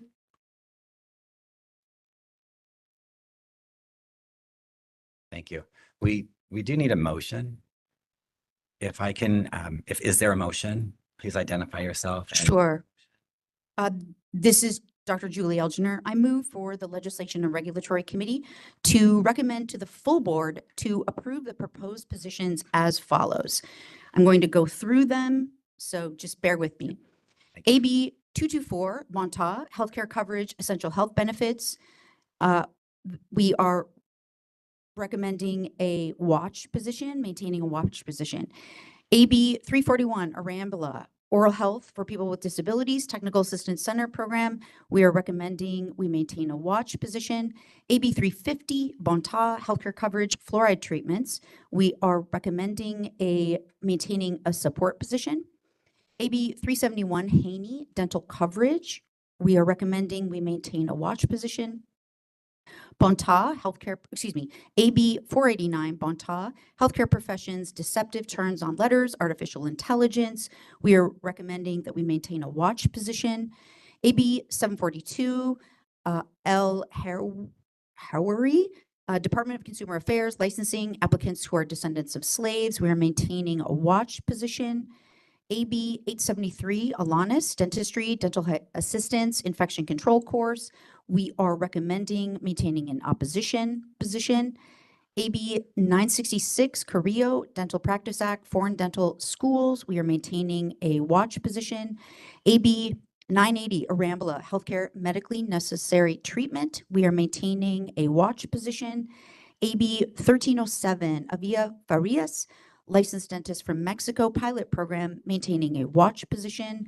AB 1418, Shaivo, Department of Healthcare Access and Information, maintaining a watch position. SB 62, Menjivar, healthcare coverage, essential health benefits, maintaining a watch position. SB 351, Cabaldon, Health Facilities, maintaining a watch position. SB 386, Limon, Dental Providers, Fee-Based Payments, maintaining a watch position. On. SB 470, Laird, Beglikeen Open Meeting Act, teleconferencing, maintaining a support position. SB 744, Cabaldon, accrediting agencies, maintaining a support, or excuse me, recommending a support position.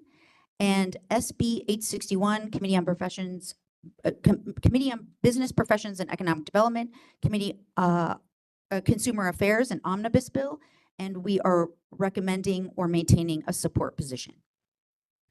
Thank you, Dr. Elginer. Is there a second? Pacheco, second. Thank you. Is there any additional committee member discussion? Yeah, Eolam. Go ahead. Yes, please, Eolam. Julie, Member Elginer, can I ask for clarification?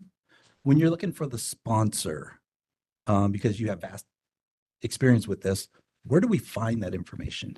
Yeah, I'm happy to work with Dr. Petty or anyone else, but essentially it's not in the bill language itself. However, in the supporting materials, there is, and I can go to the CalLegInfo website right now because I have it up.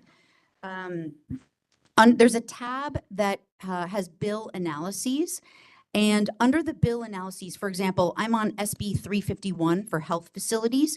There are bill analyses every time it's going to go to a particular committee or it moves to the floor.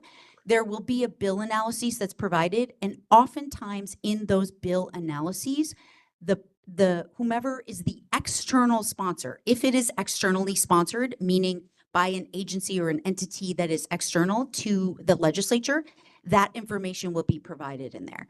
It's just a helpful thing to know. Who is it that's sponsoring this bill? Thank you. Mhm. Appreciate that.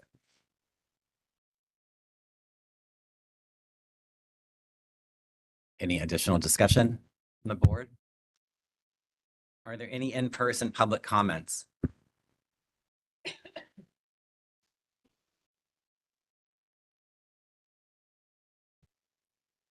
Hello, Tukazokai, California Dental Association.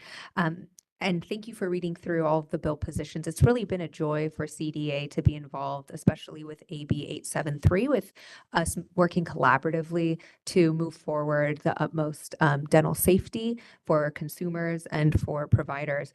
The current opposed position, now that the bill has moved to a 2-year bill, we do urge the board to amend the current proposed motion to a watch position or approve if amended.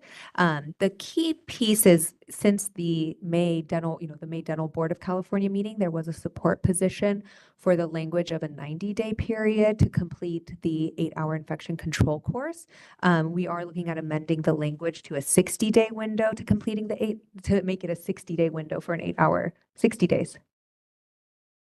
Well, the current language is it's amending to 60 days. However, this can continue to be discussed to even look at 30 days, which is why we recommend a watch position as the current language is changing. And if it's an opposed position and language changes to a window that the Dental Hygiene Board is comfortable with, then an oppose or approve position could be discussed at the November meeting. That's still going to be before the next hearing in January. So we do recommend a watch or approve if amended to the 30-day window. A piece of this is this would also be the most restrictive enforceable window of time, considering that the current language has been difficult for the Dental Board of California to enforce, considering that before exposure to blood and saliva, especially in rural areas where dental assistants are being hired, it has been very difficult for them to complete that course. However, there is the OSHA course that is more explicit in the language of the bill, and there is still 15 high seconds. standards for infection control. So considering all the changes and that there will be a Dental Hygiene Board meeting before the January hearing, we do recommend a watch or support if amended.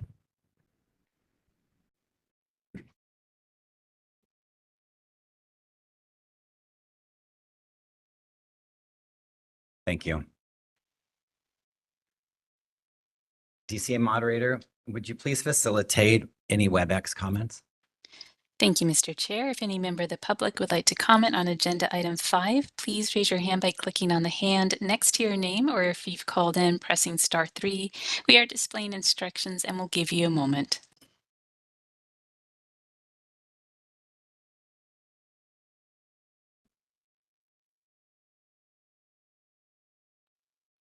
All right, I see no raised hands. Mr. Chair, I return the floor back to you. Thank you. Does the board want to have any more discussion on the public comment, in-person public comment on changing our position on AB 873 from opposed to a watch? I'm happy to comment. I understand that amended language is being considered. Those conversations that are happening outside of, conversations that we may be privy to, that's an opportunity to continue to discuss. I do not recommend that we move our position from oppose to watch or supportive amended, given the fact that we are not part of those conversations, and what we know to be in the language currently is as it stands. And we've thoroughly discussed in 2 different meetings the board's position, and I would recommend that we continue to have an oppose until the language is in fact amended and we can revise that position either in the November date or next year if the bill moves to a 2-year bill. That's my comment. Thank you, and I support Dr. Ellinger's comments. Thank you. I will now ask Crystal to call the roll and record the vote for this agenda item. This is Crystal Uyama, and I will now call the roll. Michael Long, Aye. Julie Elginer, Aye. Joanne Pacheco. Aye. The motion has passed. Thank you. We now move on to agenda item Reg 6, future legislation and regulatory committee agenda items. Are there any committee members' recommendations or comments for future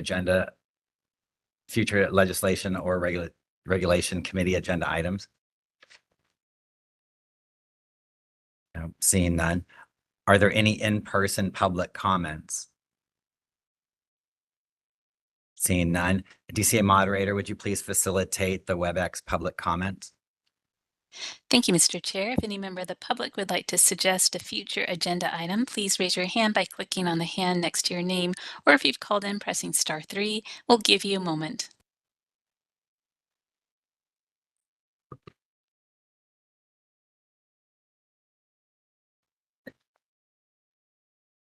All right, I see no raised hands. Mr. Chair, I return the floor back to you. Thank you. And thank you all for attending the Legislation and Regulatory Committee meeting. We are now adjourned at 10:53 a.m.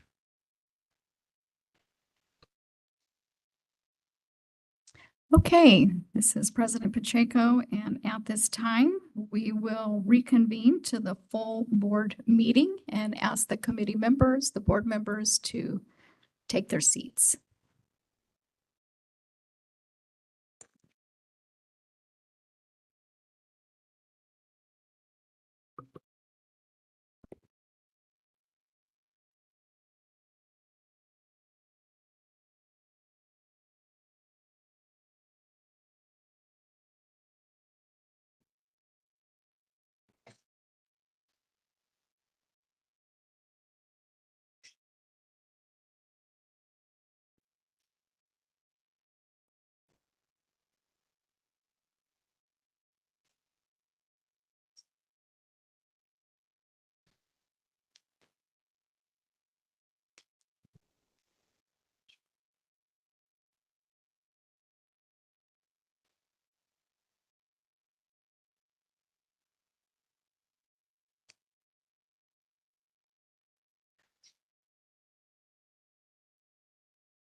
Okay, this is Board President Pacheco, and I would like to call the full board meeting to order.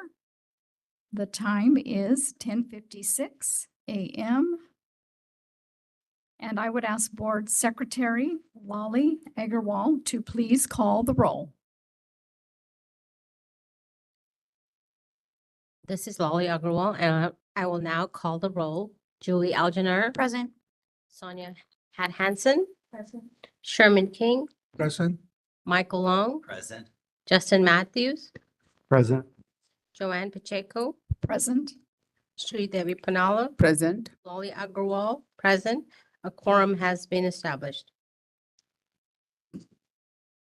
Thank you. We will now move on to agenda item 2, public comment, not on the agenda.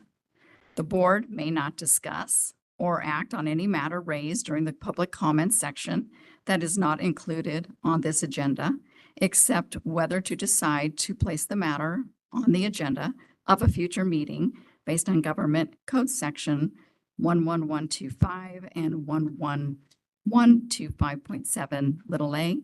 Are there any in-person public comments for the board to consider?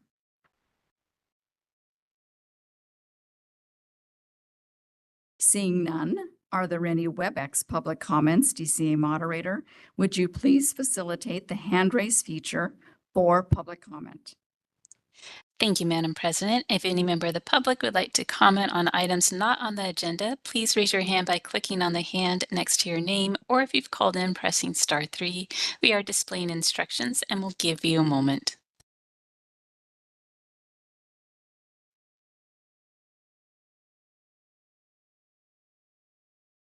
All right, I see no raised hands. Madam President, I return the floor back to you. Thank you. I would now like to move on to agenda item 3, President's Report. So since being voted as the board's president at the March 2025 meeting, I've done the following. 1, participated in the Dental Board of California's May 14-15, 2025 board meetings in Anaheim, where I provided an update of the Dental Hygiene Board of California's activities, projects, and program status. I also provided some comments on a bill, AB 873, to their Dental Assistant Council that has newly hired dental assistants complete a course in infection control within 90 days from the first day of employment. The proposed language changes existing law, which has them complete the infection control course prior to performing any basic supportive dental procedures where infection control issues could arise. For consumer protection, it's safer if the dental assistant completes the infection control course prior to any duties concerning patient care.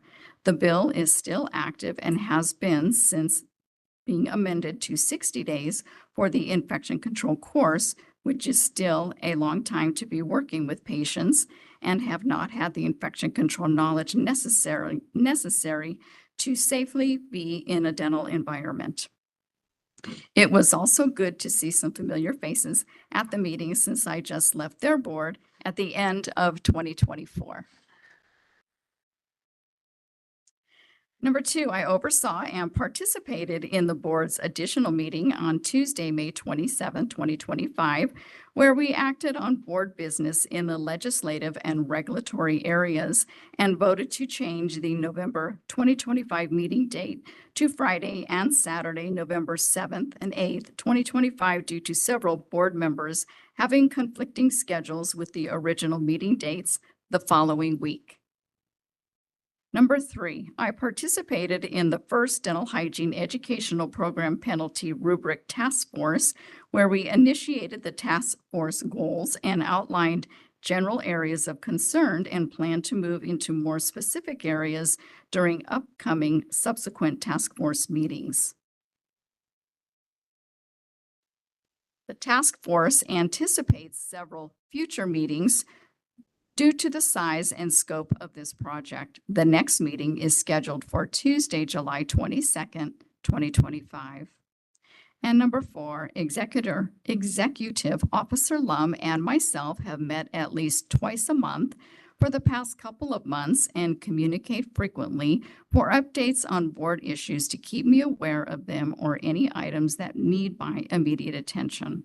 And this concludes my report. Are there any questions? Are there any board member comments? Are there any in-person public comments? Are there any WebEx public comments? DCA moderator, would you please facilitate the hand raise feature for public comment? Thank you, Madam President. If any member of the public would like to comment on the President's report, please raise your hand by clicking on the hand next to your name, or if you've called in, pressing *3.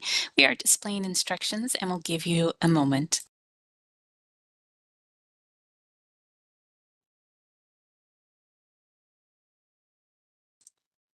All right, I see no requests for comment. Madam President, I return the floor back to you. And thank you. We will now move on to agenda item 4, update from the Department of Consumer Affairs Executive Staff. I would like to ask DCA Member Relations Representative Shelley Jones to provide the report.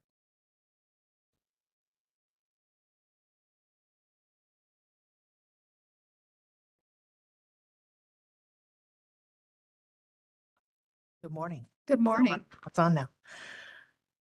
As mentioned, my name is Shelley Jones. I'm with the Department of Consumer Affairs Board and Bureau Relations, and thank you for the opportunity to join you today. I would like to first welcome and congratulate your recently appointed new member, Nicholas Quach, and if I mispronounce the name, I apologize. With this new appointment, your board is now fully seated, so congratulations on that.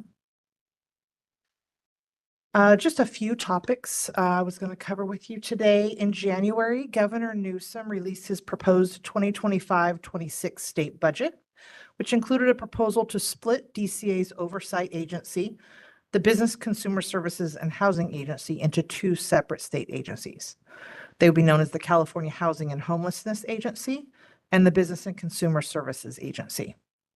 After public hearings and review by the Little Hoover Commission and the legislature, I am pleased to announce that the governor's reorganization plan was enacted on July 5th. Again, the new Business and Consumer Services Agency will be responsible for consumer affairs, licensing and enforcement, and the Department of Consumer Affairs would be among the 8 departments in that new agency. The 2 new agencies will officially become operative on July 1st of 2026. DCA will participate in multiple agency work groups on the logistics required to transition to this new agency. DCA will continue to keep board and bureau leadership apprised throughout the year ahead. With regard to hybrid telework transition, on March 3rd, 2025, Governor Newsom issued an executive order requiring all state agencies and departments to update their hybrid telework policies for employees and increase from 2 to 4 days in office per week beginning July 1st, 2025. At the end of June, agreements with several labor unions representing employees within the DCA were released, delaying the 4-day in-office requirement by 1 year. DCA continues to host biweekly meetings with the board and bureau leadership to share information and answer any questions. On travel updates, on June 9th, 2025, the Department of Finance issued guidance for out-of-state travel in the upcoming fiscal year. Travel outside of California will be limited to essential travel that is required to conduct state business, meaning requests should only be made for mission-critical needs. DCA distributed a memo to all boards and bureaus on June 16th, 2025, detailing the criteria for mission-critical travel, including but not limited to enforcement actions, revenue collection, statutory requirements, auditing, and litigation. Additionally, all requests must be provided to DCA's budget office 8 weeks in advance to allow for review by DCA agency and the governor's office. If there are any questions, please contact your assigned budget analyst at DCA. We would also like to remind board members and staff of our collective responsibility to always work to minimize the cost to the state through responsible travel planning and scheduling. To best serve the public, it is incumbent upon all of us to ensure that we are being fiscally prudent in our decisions, especially when traveling for board business. DCA is also reminding members and staff to evaluate if a rental car is always necessary versus ride-sharing services. Carpooling is also highly encouraged when renting vehicles. We know that there may be new travel costs board members are experiencing as well, such as baggage charges. So please keep receipts to ensure that you can be reimbursed. If you have any questions, please reach out to memberrelations@dca.ca.gov so we may assist you. And with that, thank you for the opportunity to share information with you today. Thank you, Ms. Jones, for your extensive report. Are there any board member comments?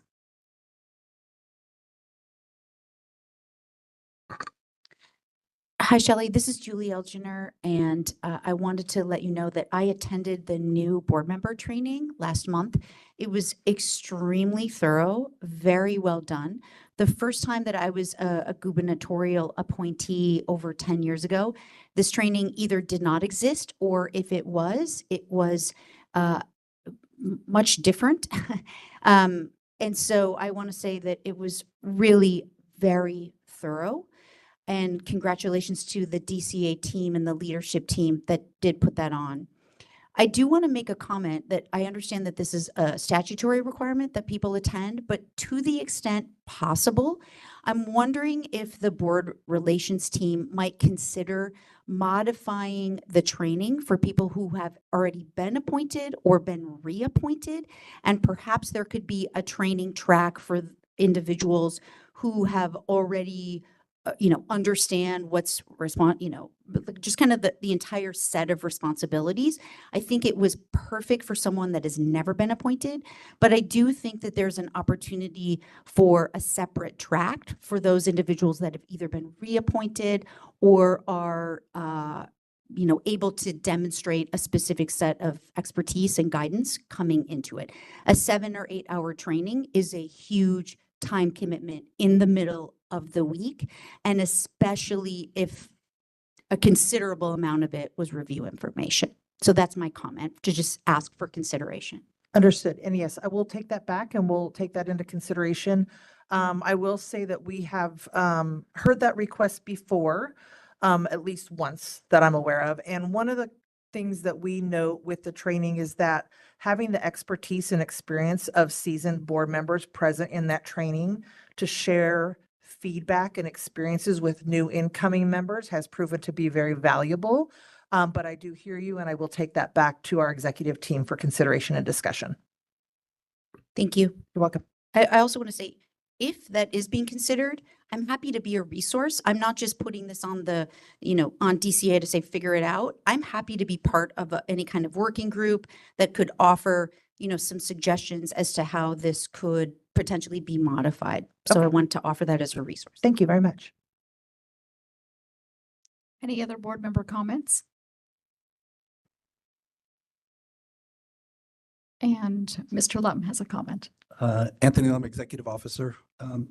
Because Shelley emphasized so much on out-of-state training or out-of-state travel, can I ask this board if we can get approval to conduct our November meeting, maybe in Hawaii or something like that?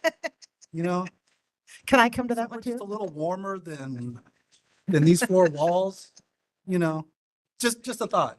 It's the mental health aspect of Mission Well, I can Critical. tag on to that. I can tag on to that and say that we can carpool from Fresno. I do have a question, sorry. Yep. Thank you. I do have a question for you, Shelley. I know that I attended one of the meetings that are fantastic, by the way, the web meetings that you guys have, the training and all the budgeting. Just when did we review the budgeting for travel expenses? I noticed that, I know budget is a concern, but I know it's kind of in the low side to reimburse members for lunches, dinners, and breakfast items. When was the last time that was reviewed to be more actual prices right now? I would have to go back and double check. I know part of our travel reimbursements are directly related to federal reimbursement levels. I remember that. I'm not sure if that's just mileage and type of thing, or if that also impacts meals. I would have to go back and double check on that, but I can follow up on that with you. Okay, great, thank you, because I know when I was working in the government, in the county specifically, every so often they review and they actually made changes into that. I don't know, I remember hearing it during one of the conversations in the meetings that you guys had, but I can't remember when was that. Okay. Yeah. That'd be great, thank you. This is Anthony Lum, Executive Officer. I can pinpoint a little bit closer. Yeah, It went into effect to parallel the federal reimbursement rate, probably about a year ago. okay. Yeah, so it's pretty recent and it coincides with hotel rates, rental rates and things like that for cars and the like, also for mileage. So all of the reimbursements are now parallel with what the federal government offers. So that way, Yeah, I do remember that. yeah. So Mhm. that's about the timeline. About a It's year pretty, ago, right? pretty recently. Yeah. Okay. Thank you. You're welcome. Thank you.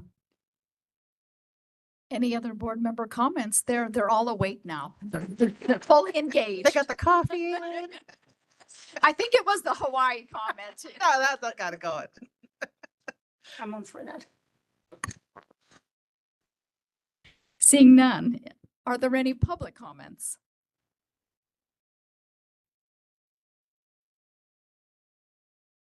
And we will move on to WebEx public comments. DCA moderator, would you please facilitate the hand raise feature for public comment? Thank you, Madam President. If any member of the public would like to comment on agenda item 4, please raise your hand by clicking on the hand icon next to your name, or if you've called in, pressing *3. We are displaying instructions and we'll give you a moment.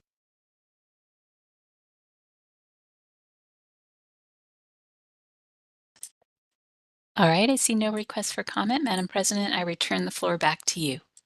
Thank you. And again, Ms. Jones, thank you for your extensive report.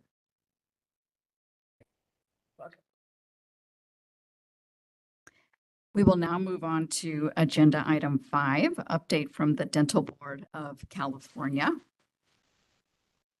And our representative is my very dear friend, Dr. Stephen Chan, President of the Dental Board, to give his report. Good morning. Good morning. Good morning. And thank you for inviting us. On behalf of the Dental Board, I'm currently president of the Dental Board of California. We'd like to thank Executive Officer Lum and the members of the board for inviting us to participate and to be placed on the agenda. The Dental Board held its most recent board meeting in Anaheim on May 14th and 15th. And we'd like to thank Mr. Lum and President Pacheco for their contributions at the meeting. Our next board meeting will be on August 14th and 15th in Sacramento. I can't resist. I have to add a sidebar on this. This board absconded our star player to be your president. Your loss, their gain. Thank you. At the board meeting, the proposed regulations for the minimum standards of infection control were approved by the board. The board has newly appointed public member John Deerkin. He was appointed by the Senate Rules Committee. The board continues to process licensing applications within its statutory mandates, address access to care, and be responsive to the consumers of dental services. The board will be creating its strategic plan this year. As the strategic plan expires, this current one expires at the end of 2025. The strategic planning meeting will be held on November 5th, 2025. We look forward to our continued partnership with the Dental Hygiene Board. And I'm open for any questions. Seeing none, thank you.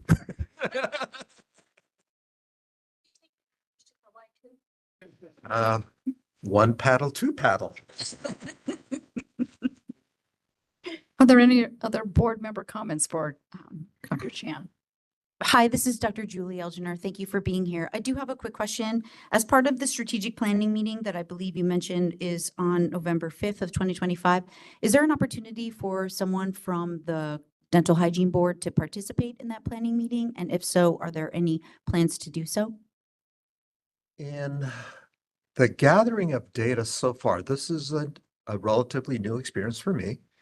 The first wave of the information gathering for the environmental scan is to parties of interest. So that's the first pool that they're getting information from.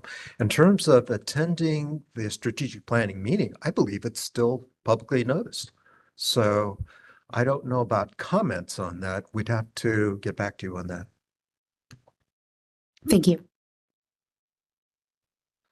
Anthony, I'm Executive Officer. Yeah, just like our strategic plan sessions, they were open to the public to receive comments. So I assume in working with Department of Consumer Affairs, it'll be similar to what the experience that we went through in creating our strategic plan. Thank you. Any other board member comments? Hearing none, are there any public comments? And seeing none, are there any WebEx public comments? DCA moderator, would you please facilitate the hand raise feature for public comment? Thank you, Madam President. If any member of the public would like to comment on agenda item 5, please raise your hand by clicking on the hand next to your name, or if you've called in, pressing *3. We are displaying instructions and we'll give you a moment.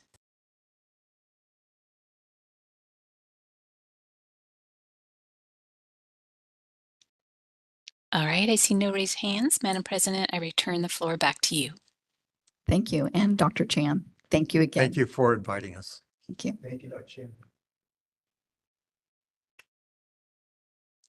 We will now move on to agenda item 6, discussion and possible action to approve the March 21st, 2025 full board meeting minutes. Is there a motion?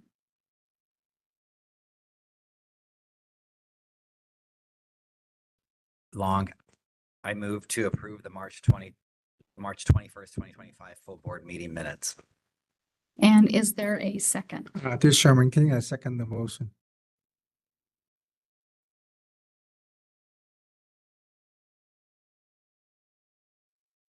Are there any board member revisions or amendments to the March 21st board meeting minutes?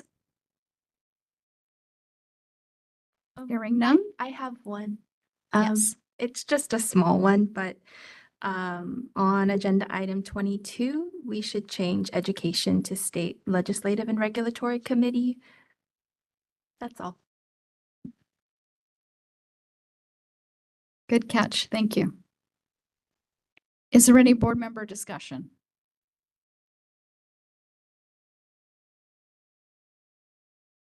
Hearing none, any public comment?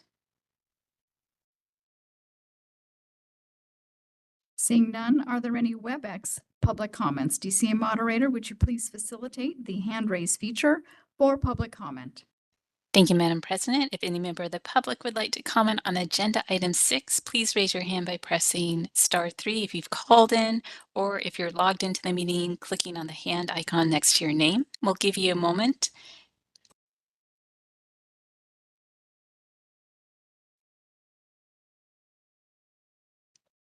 All right, I see no request for comment. Madam President, I return the floor back to you.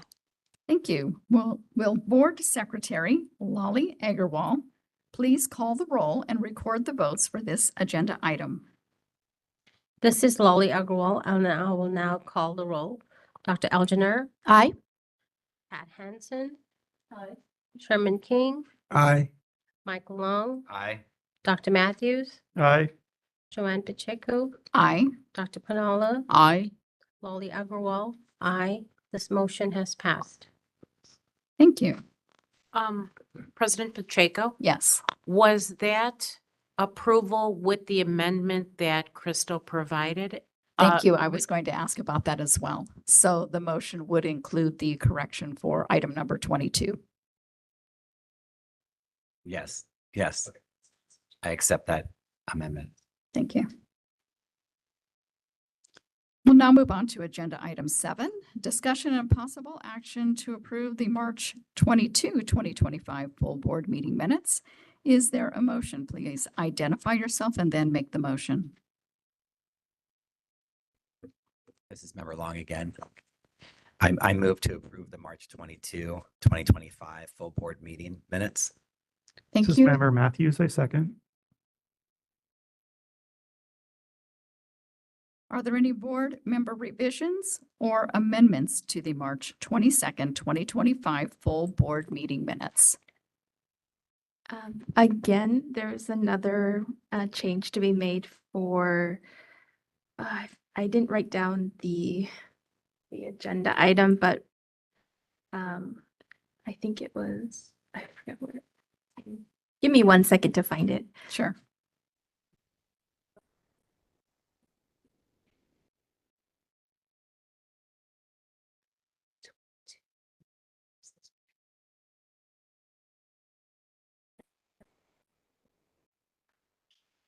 So I highlighted. Okay, I found it. This is on, it might not be the same page. What page on that? It's page 23. It's under the full board agenda item 13 for Ledge Reg agenda item 7, legislative update bills of interest in legislative calendar. For the vote portion, the motion reads correct, and all members voted in favor of approving the motion. However, it says passed 6-0 to 1 when it should read passed 8-0 to 0. Thank you. Crystal, what page is that on? Sorry.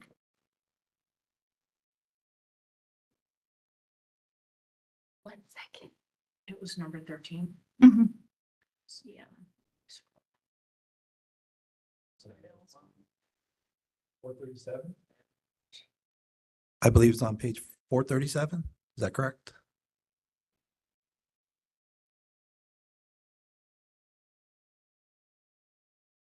I think, Crystal, if I'm looking at it correctly, page 439, the very last part of 439, the content that's in blue bolded says past 601. And I believe with Crystal's comments, it should read 801. Thank you. It's also on page 437 at the bottom.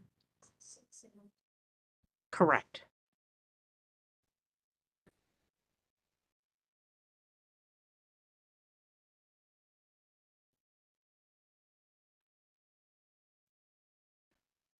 As the maker of the motion, I accept the edits.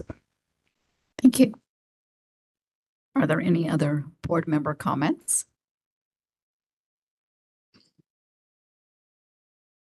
Are there any in-person comments?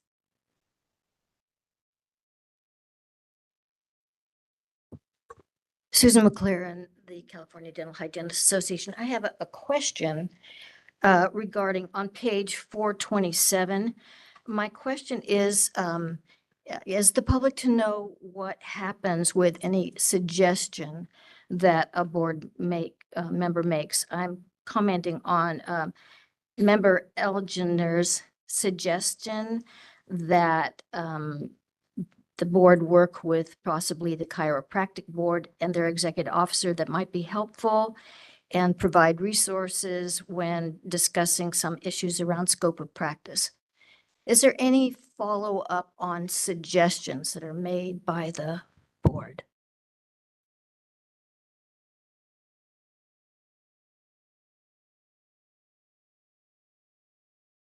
This is Executive Officer Anthony Lum. No, I have not reached out to the chiropractic board at this time.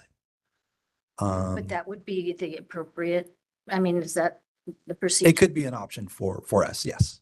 An option? Yeah. Just an option. Yes. Thank you, Ms. McLaren. Are there any other in-person public comments?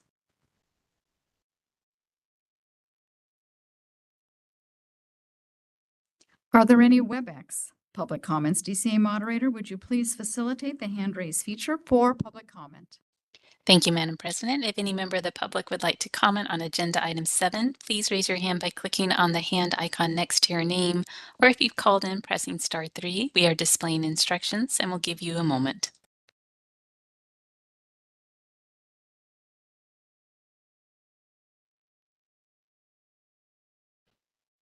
All right, I see no request for comment. Madam President, I return the floor back to you.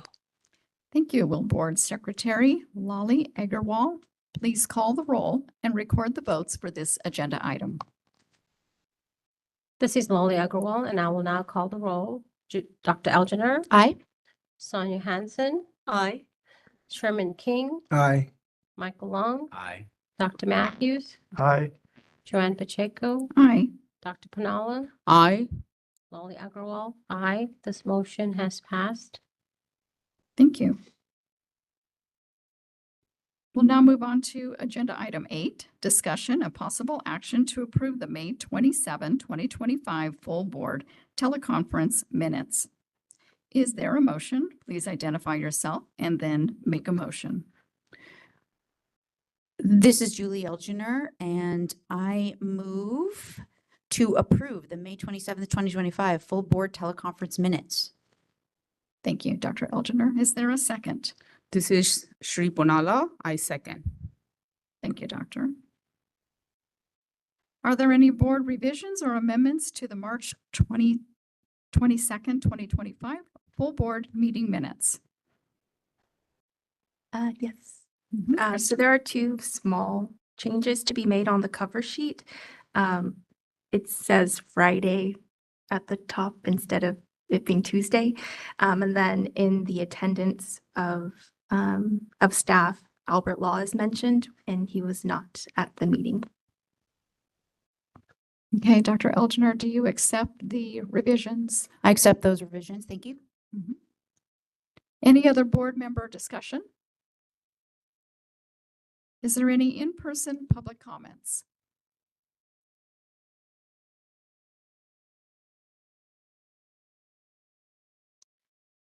Hello, an item on the materials about the new November board meeting dates. It just says, in the public comment about the dental board meeting November 5th through 6th. And then for the dental hygiene board to be able to meet the 7th and 8th, there is a strategic planning board meeting potentially scheduled for November 7th. And considering who may be invited to speak from the dental board, or if other individuals are invited to do public comment, if there is available, because that's to be determined. Just something to think about, that it's on the calendar and it could be a conflict having a same day meeting. Thank you, Tuka, for your comments. Are there any in-person public comments? Seeing none, are there any WebEx public comments? DCA moderator, would you please facilitate the hand raise feature for public comment? Thank you, Madam President. If any member of the public would like to comment on agenda item 8, please raise your hand by clicking on the hand next to your name, or if you've called in, pressing *3. We are displaying instructions and we'll give you a moment.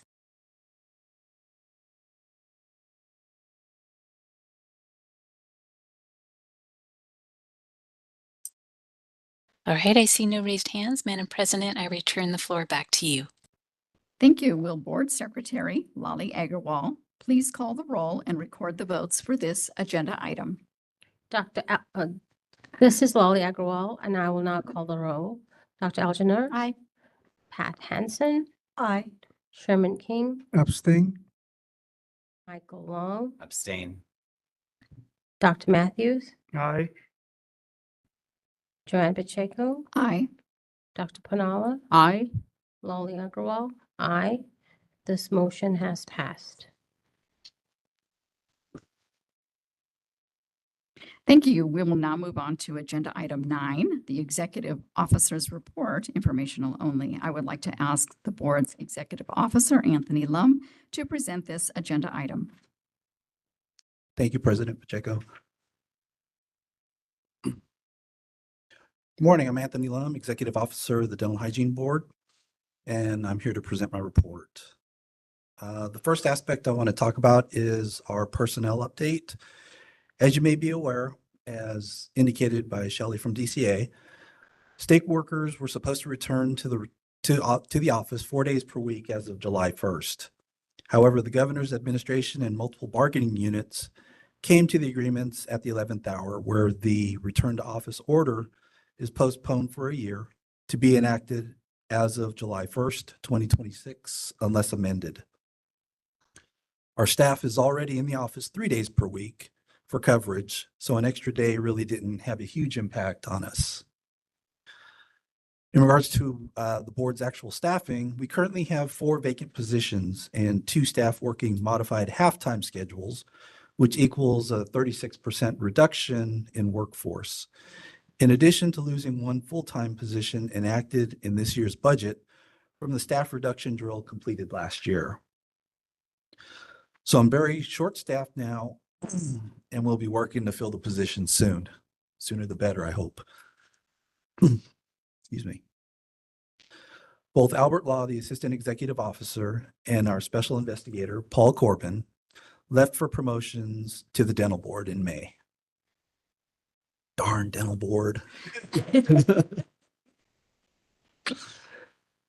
Got 2. You got 2. True. Very true. I'm currently advertising to fill the Assistant Executive Officer position and reviewing applications for our vacant citation and fine analyst to schedule interviews. The remaining vacant positions will be addressed once reviews and duty statement revisions are complete. Shelley also stole my thunder by announcing our new board member. I just actually received notification on Wednesday from the legislature's Senate Rules Committee that we've been appointed a new public member to fill our last vacant position. Nicholas Quatch will not attend today's meeting, but should be able to attend November's meeting barring any schedule conflicts of the dates. I'll be reaching out to him soon to welcome him to the board and provide some information about us. Are there any questions on personnel?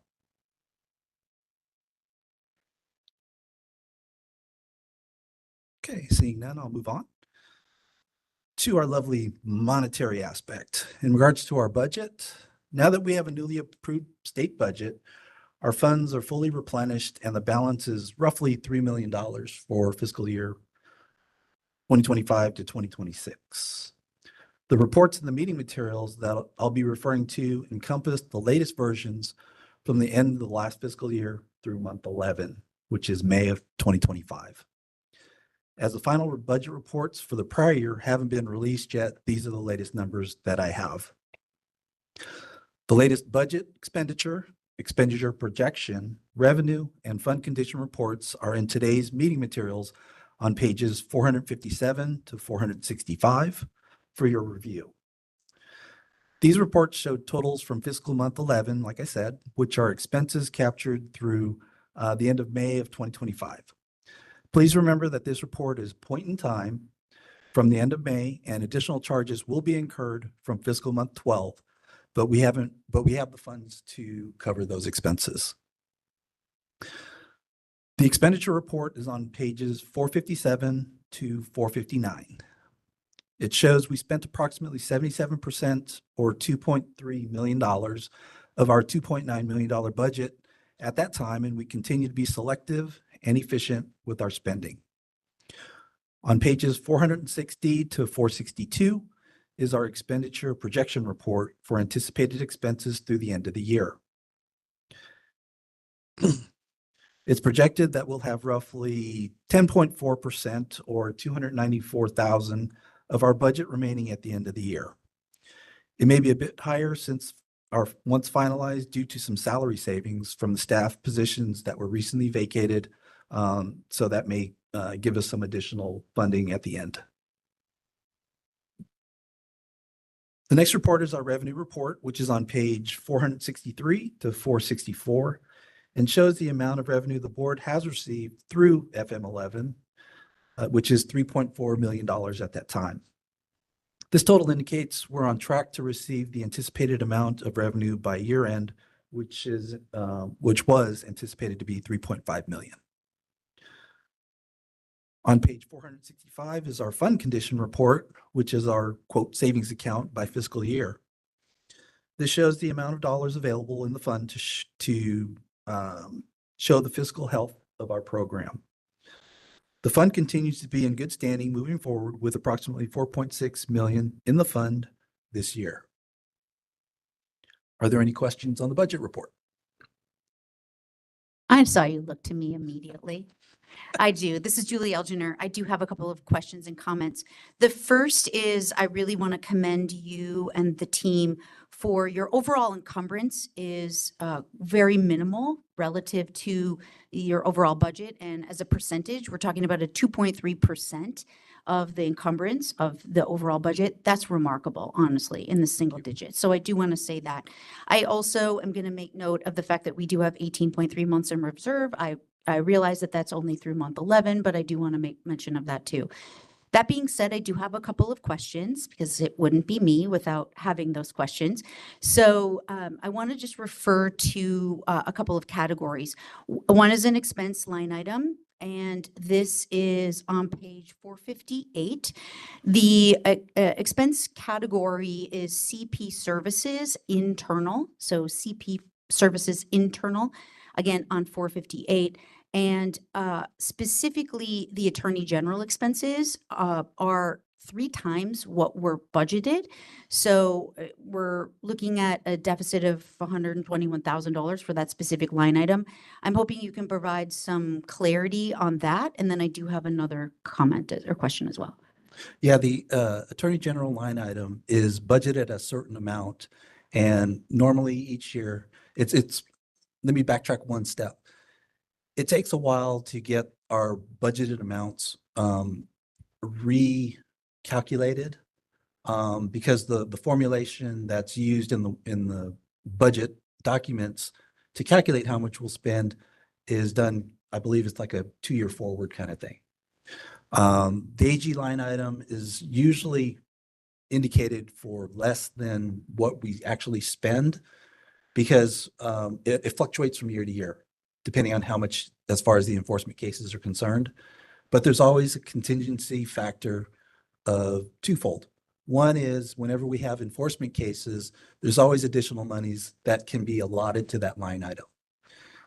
It's difficult to look at this overall expenditure sheet and say that this line item is under budgeted for what we spend.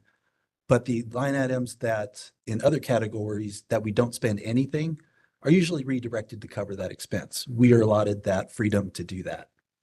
The second thing also is that not only do we have AG line items that can redirect funds to that expense, it just depends how much it comes out to be. I believe the last projected amount that AG has forwarded to me is going to be a little bit under 200,000 for the year because we have had an increase in enforcement cases, but we have the monies to cover that. Thank you. And the next category that I wanted to ask about is OPES, interagency contracts. It was an expense of $80,000, of which 0 was budgeted. So I was just curious if we've got some clarity on that as well. Sure. OPES is the DCA Office of Professional Examination Services. And what we do is, depending on the year, we have various contracts for our law and ethics exam. And we don't budget for it because we don't know how much we're going to spend in a particular year for that expense to maintain our law and ethics exam. So right now, when we get billed for that, similar like with the AG items that we don't spend any monies, we'll redirect to cover that expense. Okay. One more question that I have, thank you for the clarification on the expenses. One question that I have on revenues. I'm curious, let me go to the pages. This begins on page 463 of the materials. So I'm curious for our budget, there's zeros all the way down. And, this includes delinquent fees, renewal fees, regulatory license and permits, all those other kinds of things. Why 0 if we have no projected revenues for those line items? No, it's an overall projection that we work out through worksheets and schedules that are completed on an annual basis to project out for the entire year. In fact, That exercise will be coming up in August for me to complete. But if we do it line item by line item, each of those areas will fluctuate every year, depending on how many individuals, like as an example, duplicate license certificates. You know, each year you're going to fluctuate with the number of licensees that are going to request a duplicate license. So in regards to just putting zeros in there, it's just simpler because other lines that we use in our exercises, we do identify a certain average that I use in my calculations to cover that. So to not complex the spreadsheet, we just indicate zeros on those. Okay, I'm just wondering, as it's reported, having zeros for all the budget for somebody like me that does variance analysis, that's not particularly helpful.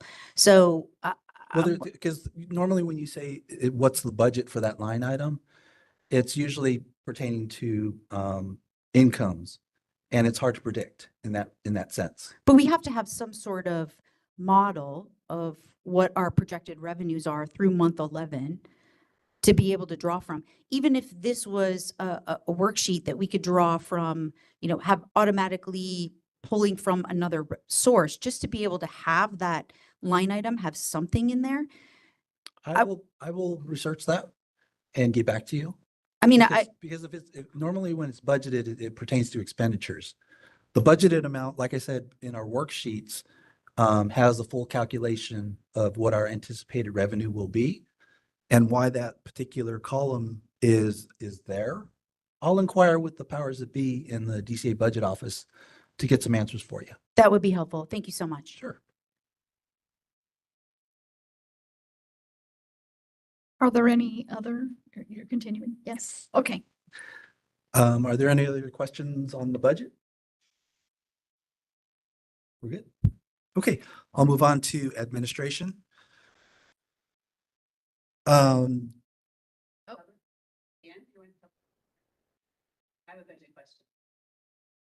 Yeah, at the end would be fine. Okay.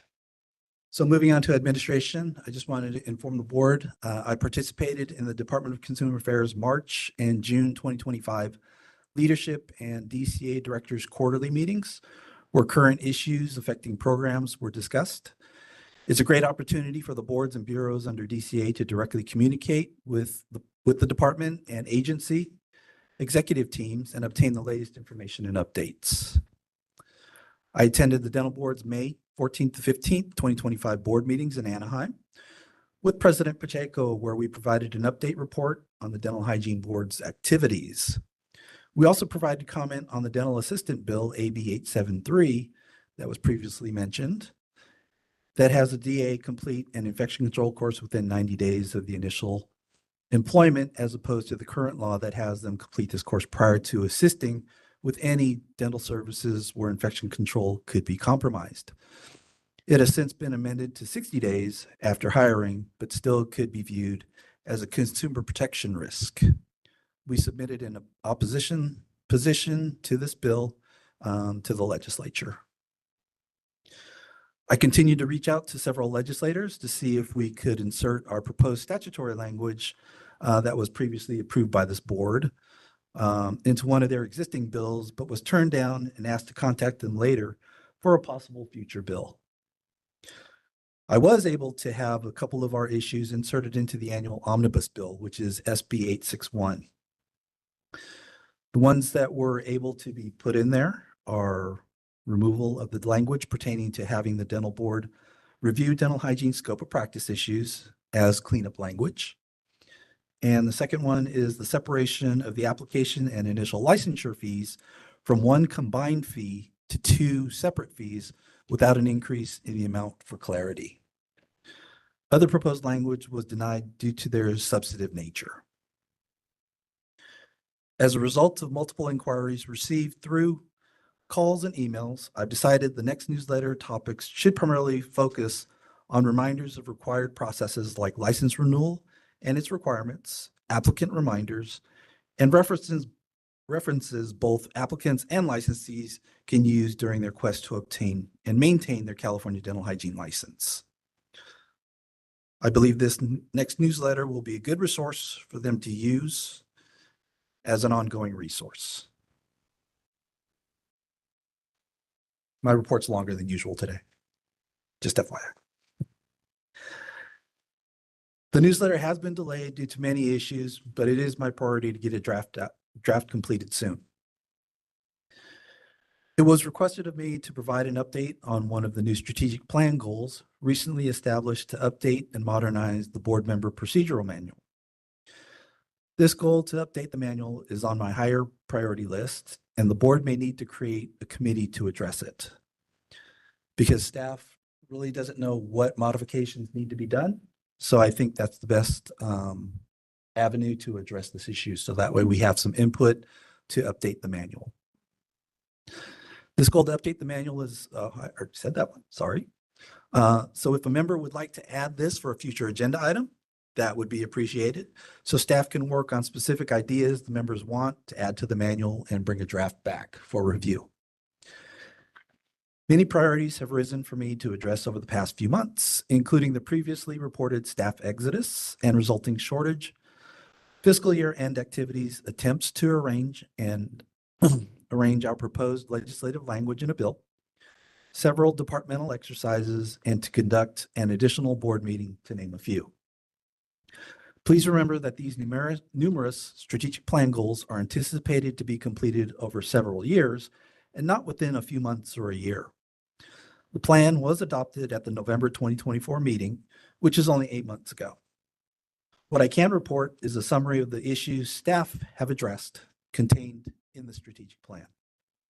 First, we've initiated the reporting of the law and ethics exam results to each individual dental hygiene educational program to assist with future educational decisions. We will continue to do so on an annual basis to capture a full year of data prior to reporting to it. So far, we've received positive and appreciative feedback from program directors for providing this valuable exam information. Second, we posted the latest version of the PSI handbook on our website, so the graduating students have the latest information available about the law and ethics exam, process, and steps to complete it. Third, we've inquired with the DCA Office of Professional Examination Services about adding a Spanish version of the law and ethics examination as an option. More communications on the specifics need to occur with OPES on this issue, and we'll be working with them to figure it out. The applicant's information on the website to obtain a license has been revised to make it more user-friendly and informative, specific to the chosen pathway to licensure. When you go on there on the page now, it's not just a bunch of narrative. You can actually click some buttons and it'll take you to the information that the applicant wants to see. The next one is to provide licensees more information about continuing education.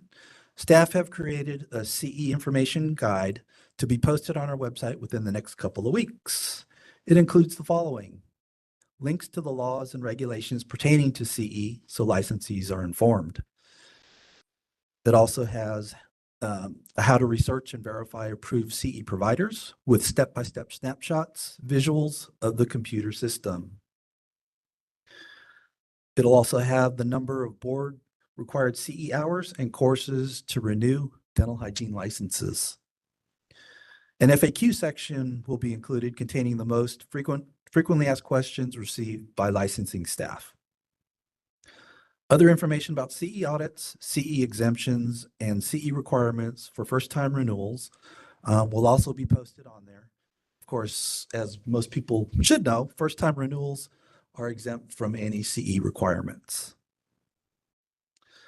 The next item is many other goals have been implemented even prior to the plan being approved by the board because staff knew what some of the goals would be in the plan and started addressing them early.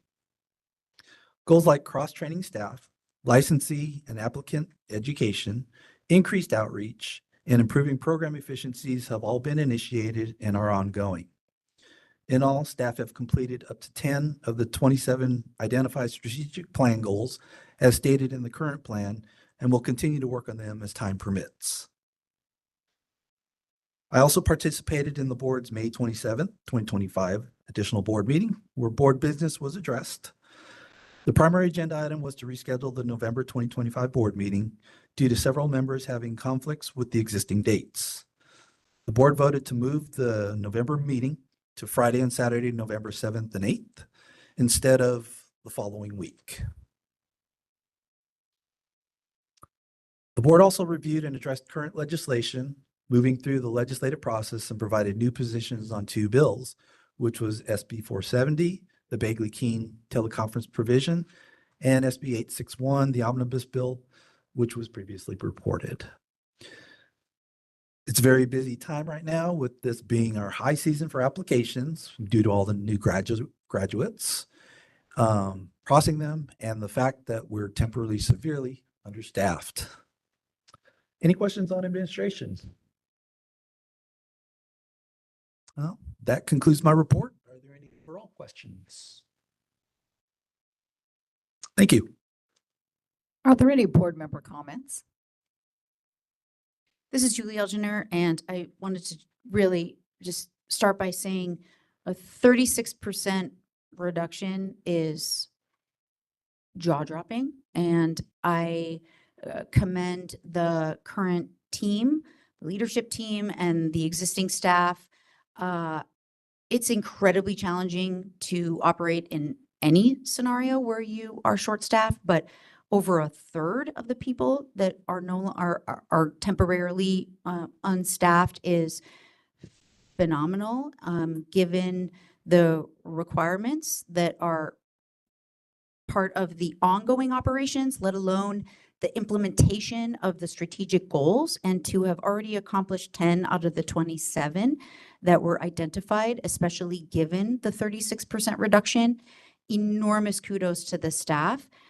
I do have concern about the sustainability of that to the extent that, the delays for whatever reason in terms of being able to fill those vacancies. So if there is the need for any of the board members to participate as part of that hiring process, simply because it's not possible for you as the leadership team to be doing that on your own. So kudos, but also some concern about how sustainable that is on a go-forward basis.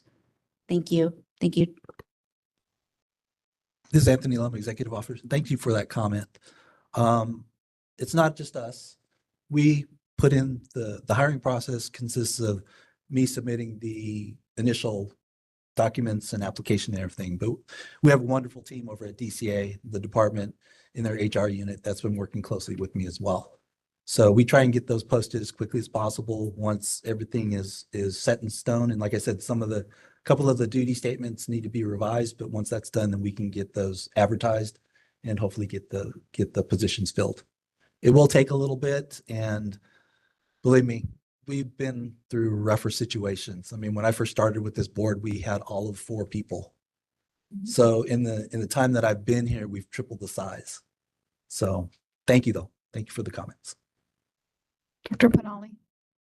Yeah, I want to second Dr. Elginer, and I think thank you for all the communication and all the work for the staff. And I'm wondering if there's a possibility to consider like at least temp positions, because the consumers need what they need, especially the dental hygiene licensees, and there is so much need for them to get their questions answered.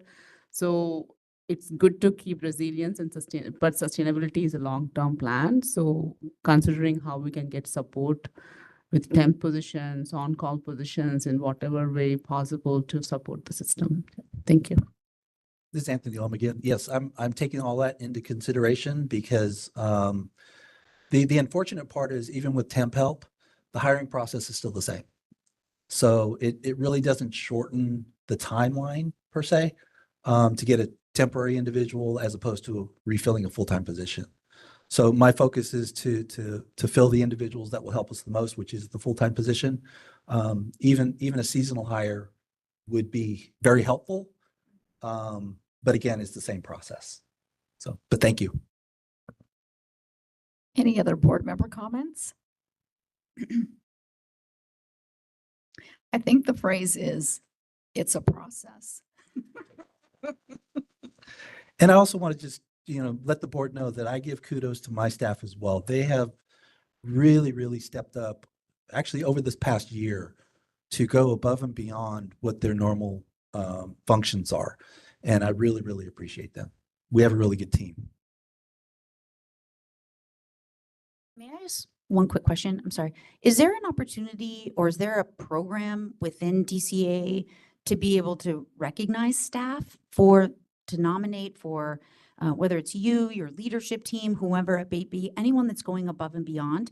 Sometimes it's nice to be recognized, particularly in these situations. So I'm wondering if there is an opportunity for any of us to identify and to recognize and to thank staff for these heroics under these challenging situations. Anthony Lum, Executive Officer. Yes, there is. There was actually just something recently through the department that recognized individuals that go above and beyond. But there's several avenues to do that. And DCA Member Relations has more information on that than I do. But they would be a good entity to contact.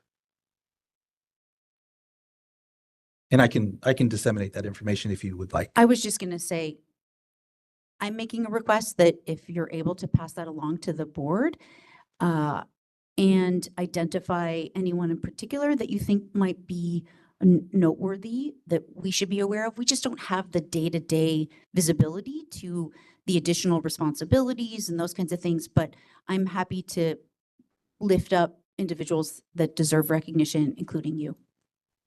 Thank you. And I would just like to add that from my own students, I hear nothing but positive comments. I should say graduates when they're contacting the board, that the board does get back to the graduates to answer their questions. So thank you. Are there any other board member comments?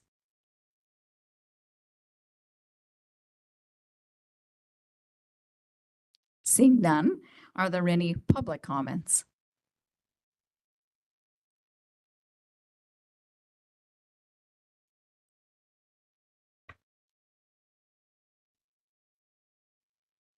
Joanne Galliano, subject matter expert, and it's on the budget, and it's on page 459 of the budget under C-P services external. And it's line item of subject matter experts, and there's no budgeted line item there.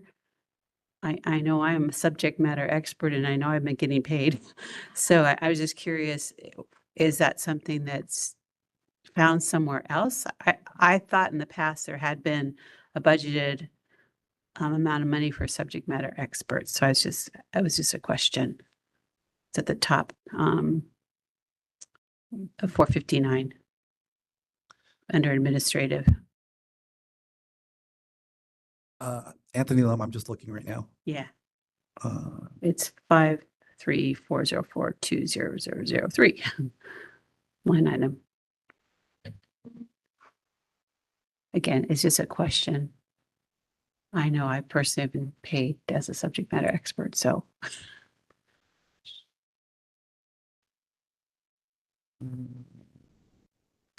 So 1,300. Yeah, this is Anthony Lum, Executive Officer. Believe me, your pay is in the budget. Well, I know, in the Yours and other subject matter experts. I know, are in the yeah, budget. I know. I thought in the past that there had been a budgeted amount of money in that because I've been one for a number of years and I just would tend to look at it to see where we were in terms of how much money was being spent on subject matter experts. So when this budget came out and there wasn't a line item, no designated amount for that, I was confused because in the past, I was pretty sure there was one. This is Anthony Lum, Executive Officer. Yeah, a lot of times and again, these things are keyed in by the department. So sometimes the line items are charged where they're not specifically titled the actual thing. So I believe in this case, because it's all under C&P services, which is usually contracted services, I believe like your funds would come out of administration. It should be, if you want to be technical about it, should come out to the line item below it and so under subject matter experts. And I can inquire about that. But I believe because there is such a large expenditure in the administrative aspect, and I can't think of any other large administrative expenses that we've incurred, that's probably where the monies are coming from. Okay, because then I saw that there was also too, there was consult and professional services, external other at 40,000. But then again, I thought, well, maybe that's where they put it, but there's no money coming out of there. So it was just to me confusing as to, you know, where exactly subject matter experts like myself, which budget we were coming out of. Because to me, I think it's helpful to see how much we're having to spend on people like myself as subject matter experts. Sure. To kind of keep an eye on it. So Yeah, I'll try and get details on that. okay, thanks, Sam. But again, it's a specific line item. And again, overall, the number that I'm concerned about is if you go down to that bottom of the page in the right-hand corner, as long as we're in the black, I'm a happy camper. See, being married to a CPA, these kinds of things come to attention that when there's, you see them and say, there's something not right here. Yeah, Thank but you for the again, explanation. I've been trying to get other line items changed, and it's an endeavor to do it. So, thank you.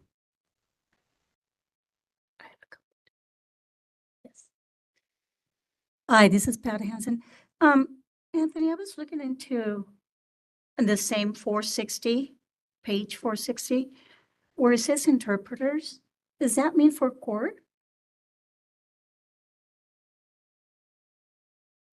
459, I'm sorry. Oh, 459. Okay, I'm looking at 460. That's the projection. 534005000, we're many numbers. Is that the utilization of interpreters for court? Because that can be interpreter. I'm just saying. I would assume. Right?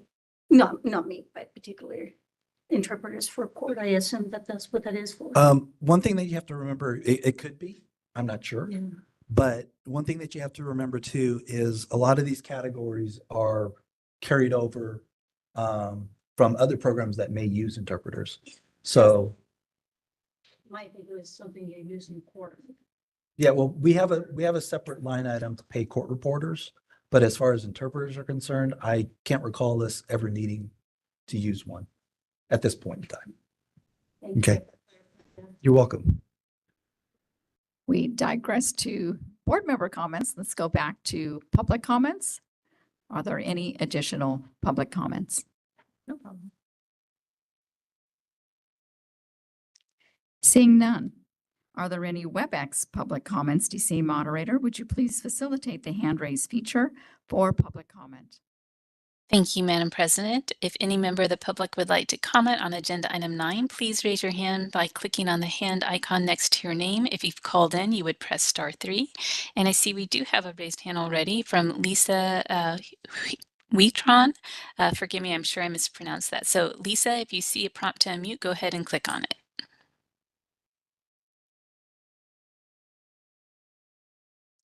Hi, I'm Lisa Huitron, a new grad RDH in LA County. And I just wanted to comment on the unfortunate matter with not being fully staffed in the board.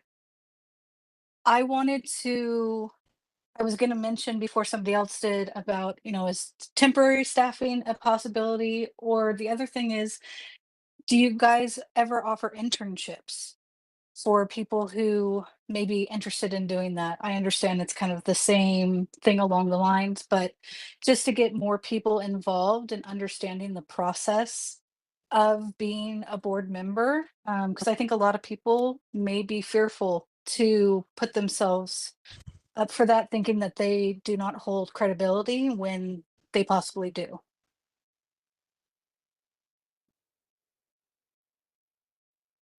Lisa, thank you for your comments. All right, and we've got another raised hand from a call-in user. So call-in user 8183 with ending in 67, you should see a prompt to unmute. That would be *6 to unmute.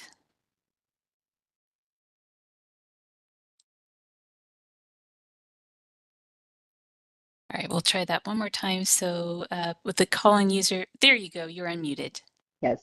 Hi, good afternoon. This is Carmen Jones, past board member and a faculty for the past 15 years, teaching law and ethics at West LA College. And I just want to thank the board and staff, especially Tracy Napper, for getting the law and ethics exam results out to the schools. This is very helpful to improve our outcomes and a great report. Thank you very much, board.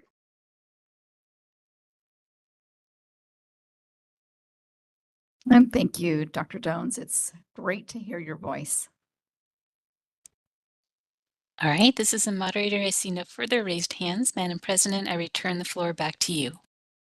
Thank you. And it is now 12:06, which is the appropriate time to adjourn for a 1-hour lunch break. Thank you.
Okay, welcome back, everyone, and you get to experience, oh, I do have this on. Here we are.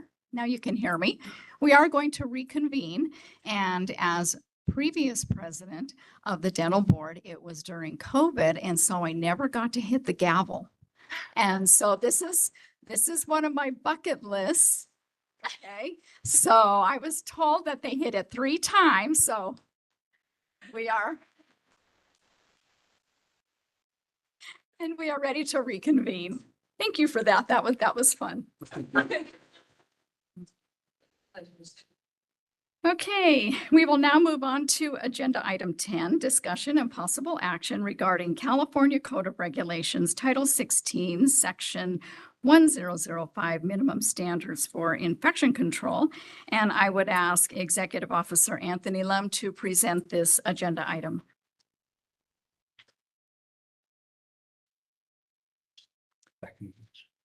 We should probably take a roll call, so I will ask Secretary to call the roll.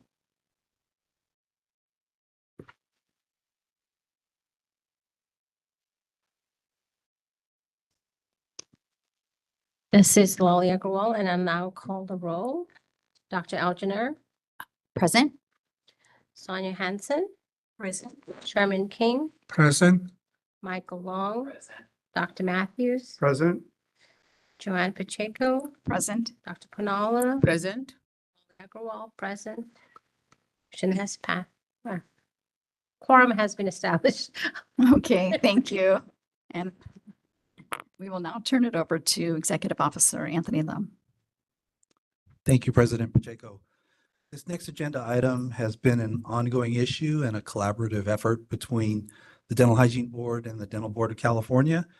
And this is basically an update and revision of the current infection control regulations, where experts from both boards has undergone a number of meetings, discussions, communications, et cetera, over the past at least year. This was actually initiated back in 2018 with a prior board member, and we're now getting to the end stage. We see the finish line. We're getting there. But what we've done so far is this board saw a draft of the initial language back at our November 2024 meeting and approved it at that time. However, some comments came in after the fact where the dental board at their February meeting made some revisions and clarifications and to the regulatory language, and then proceeded to make revisions and bring it back to us as far as our experts looking at it. So it kind of went back and forth for a little bit. Ultimately, a final version was complete and a draft was voted by the dental board at their May meeting. And now it's being represented to you with the new revisions in place, hopefully the final revision, for us to consider in a consensus vote on these infection control regulations. So with that, leave it open for discussion or a motion.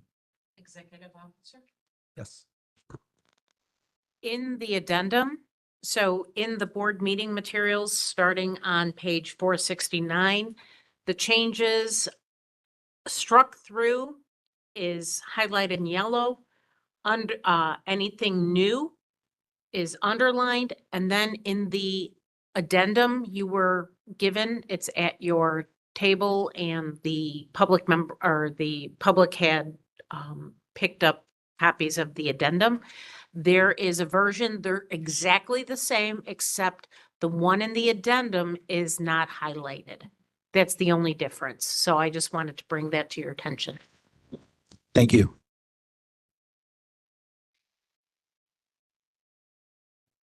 Is there a motion?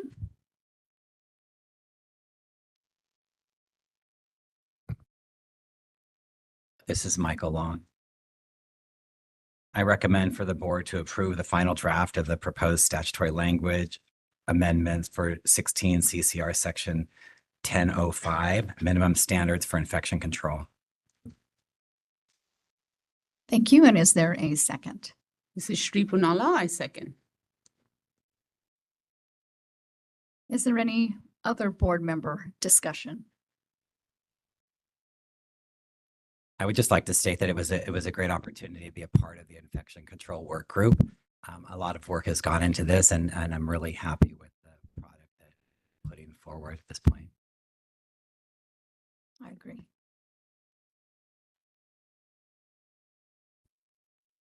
Any other board member discussion? Hearing none, is there any public comment?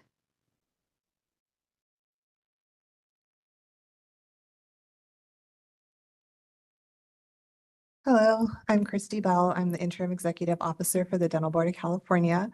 And I'm here requesting that the Dental Hygiene Board authorize approval of the text that's been approved by the Dental Board so that we can begin the public comment process and make progress in updating these standards. They haven't been worked on since, well, I shouldn't say worked on. They were last updated in 2011, and these are crucial for consumer protection. Thank you. Thank you.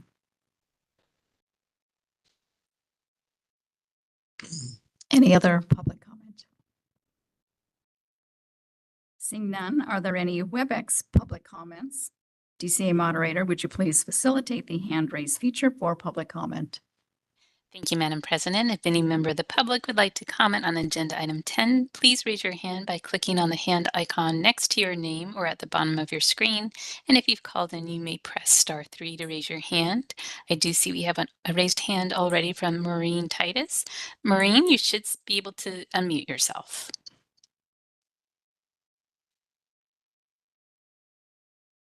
All right, Maureen, I'm going to try that one more time. And if you see a prompt to unmute yourself, there you go, you did it. Thank you. Maureen Titus from the Central Coast of California. Yes, I've been reading all of these. What my question is on the very last page under C, it is lined out where it says the Dental Board of California and Dental Hygiene Committee shall review this regulation annually and establish a consensus. Does that mean that it's not going to be reviewed any further in future years?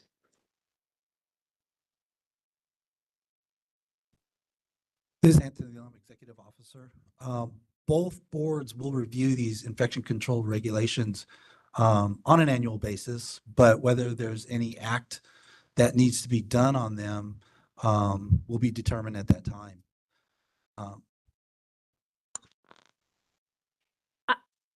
I think she's stating that the Dental Hygiene Committee is taken out of it. And as I recall, the dental, it's in statute that the two boards still agree. Correct. I just wanted to make that clear in case that was her concern.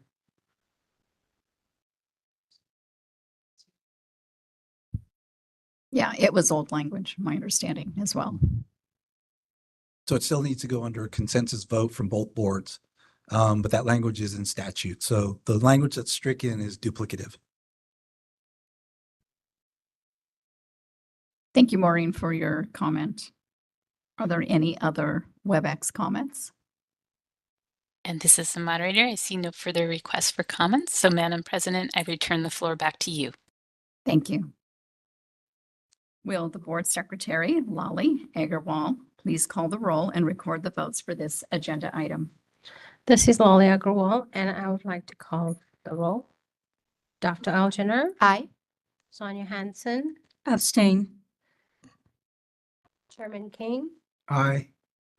Michael Long? Aye. Dr. Matthews? Aye. Joanne Pacheco? Aye. Dr. Ponala? Aye. Lolly Agarwal? Aye. This motion has passed. Thank you. We will now move on to agenda item 11, discussion and possible action on Education Committee report and recommendations. Will Committee Chair Michael Long present some? My fault. I'm presenting the summary. Thank you. Yes, as Chair of the Education Committee, I will present this agenda item because there were action items that required individual recommendations. I'm going to report each item separately. On the informational only items, a summary will be provided at the end of my report. First, we established a quorum and asked for public comment for items not on the agenda. And there were not any public comments. Next, the Education Committee addressed Education Committee Agenda Item 3 regarding discussion and possible action on the request for approval to transfer sponsorship of the San Joaquin Valley College, Ontario, and San Joaquin Valley College, Visalia Dental Hygiene Educational Programs to Carrington College. San Joaquin Valley College Incorporated, the parent organization for both San Joaquin Valley College and Carrington College, recently announced a strategic institutional alignment plan. This plan will create two specialized institutions. SJVC will focus exclusively on trades, technical, and business programs, while Carrington College will concentrate on nursing and allied health education. As part of the realignment, the SJVC Ontario and SJVC Visalia dental hygiene educational programs are requesting a transfer sponsorship to Carrington College. On May 1st, 2025, San Joaquin Valley College Incorporated requested for the board to place their request on the board's July 19th, 2025 board meeting to approve the transfer of sponsorship of SJVC Ontario and SJVC Visalia Dental Hygiene Educational Programs to Carrington College. This morning, the Education Committee considered the request from San Joaquin Valley College Incorporated to provisionally approve, pending approval of CODA, to transfer sponsorship of SJVC Ontario and SJVC Visalia Dental Hygiene Educational Programs to Carrington College. The Education Committee voted to approve, pending approval of CODA, to transfer scholarships of SJVC Ontario and SJVC Visalia Dental Hygiene Educational Programs to Carrington College. Is there a board member motion? Please identify yourself and make the motion.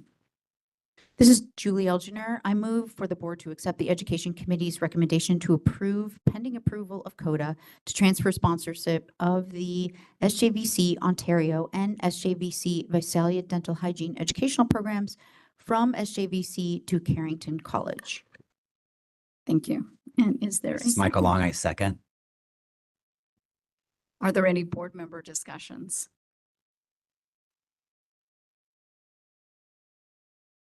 Seeing none, are there any in-person public comments?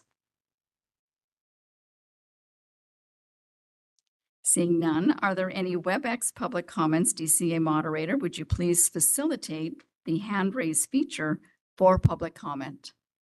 Thank you, Madam President. If anyone would like to comment, please raise your hand by clicking on the hand icon next to your name, or if you've called in, you may press *3. We'll give you a moment.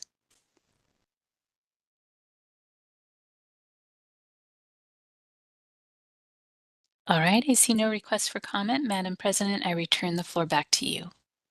Thank you. Will Board Member Secretary Lolly Agarwal please call the roll and record the votes for this agenda item?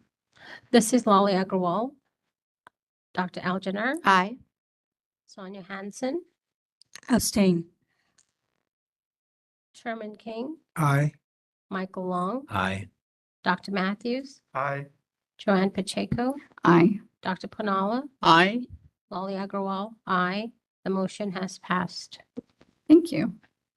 Next, the Education Committee addressed the possible action on the request to increase the initial student enrollment at the proposed California Baptist University Dental Hygiene Educational Program.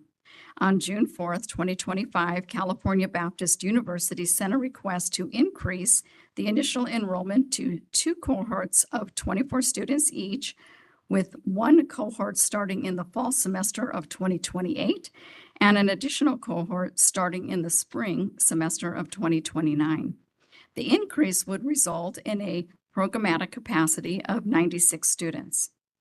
This morning, the Education Committee considered California Baptist University's request and voted to recommend to the full board to disapprove the request to increase the initial student enrollment at the proposed California Baptist University Dental Hygiene Educational Program with the terms of the board's March 2025 initial provisional approval to remain.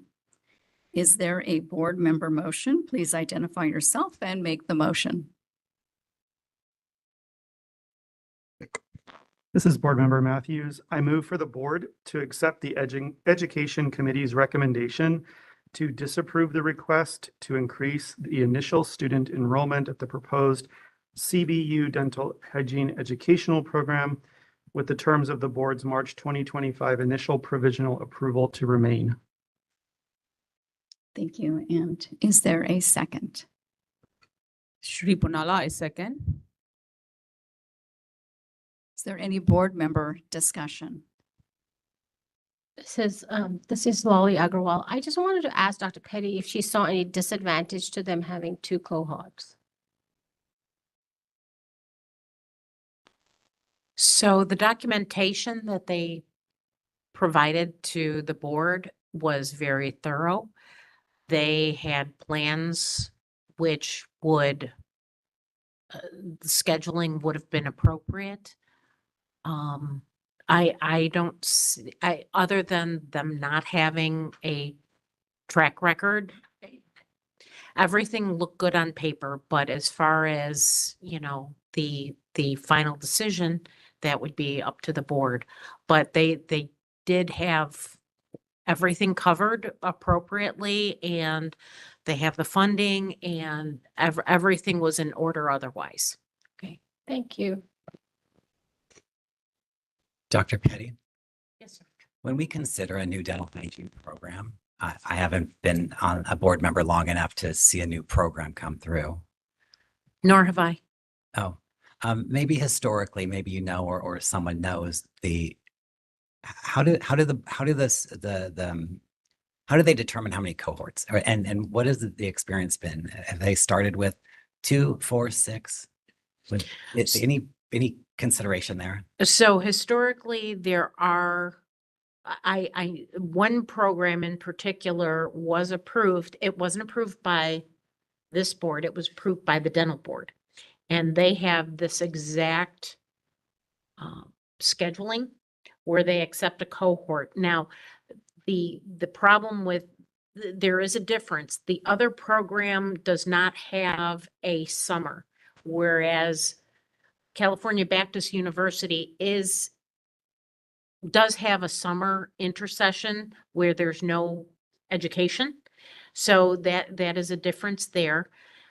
But the other program was approved with a cohort coming in every semester. But again, that was provided by the dental board. So the dental hygiene board hasn't approved anybody since I've been here. It seems like maybe some public comment to share some additional information with that. So Perfect. Thank you. Are there any other board member comments? This is Julie Elginer, and I was listening to the Education Committee's questioning of the individuals that as part of Cal Baptist. I shared many of the same questions that the board was asking, which is what changed, you know, between March. All this, the documentation was obviously extremely thorough. Every time everything has been submitted, it's been very well done. But a material change of doubling the cohort size in coming back in less than 4 months from the initial provisional application approval, a provisional application approval for a provisional cohort, a doubling of the cohort size in 4 months without the establishment of any sort of documentation that establishes that there's a demand for it. It just seems like it's a premature request. If the program felt as though, and they can demonstrate an overwhelming desire and need and enrollment for it, then coming back next year, 6 months from now, whatever it might be, seems appropriate. But quite honestly, I was just stunned, particularly at how thorough the initial application was, to be able to then have this request less than 4 months later. Those are my comments. Any other board member comments? Are there any in-person public comments?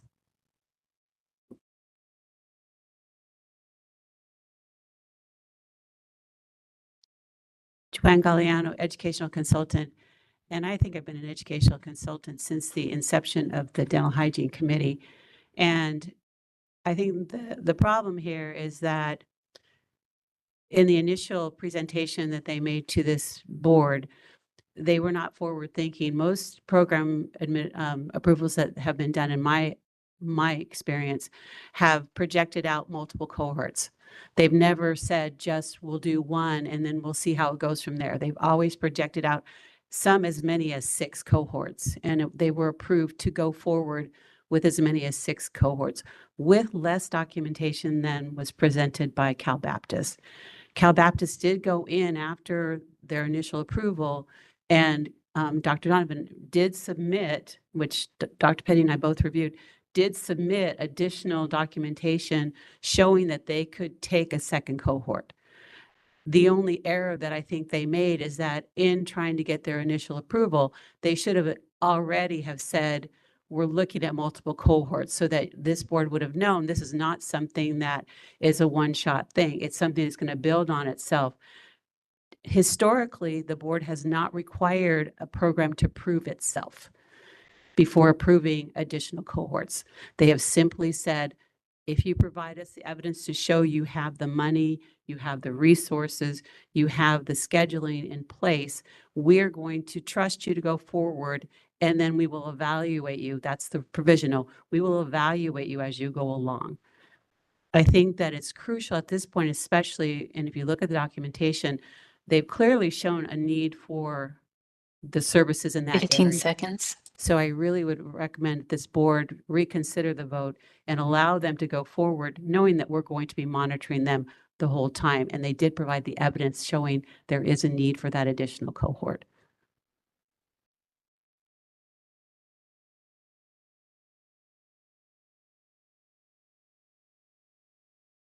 Hello, Tuka Zokai from California Dental Association. I'd like to second the comments that were just shared and just some of the pieces that were brought up during the Education Committee meeting was a potential challenge of evaluating. And the application fees, I understand there is this significant staffing challenges, but the application fees should be supporting this work and ideally within that 2-year of provisional approval, that even with 2 cohorts, that there is a demonstrated commitment to supporting the students and that they will be evaluated with this 2 cohort proposal. We see that it is still a strong proposal, and there's been cited efficiency plans to make sure that the cohorts are properly training these 2 cohorts of students per year for a total of 96 students over the 2 years. And just as a note with our pressing workforce challenges, that there is really need for this additional training. We see about 17,800 licensed RDAs in our state to about 36,000 licensed dentists. So there is a definite demand for this training and for it to be done appropriately.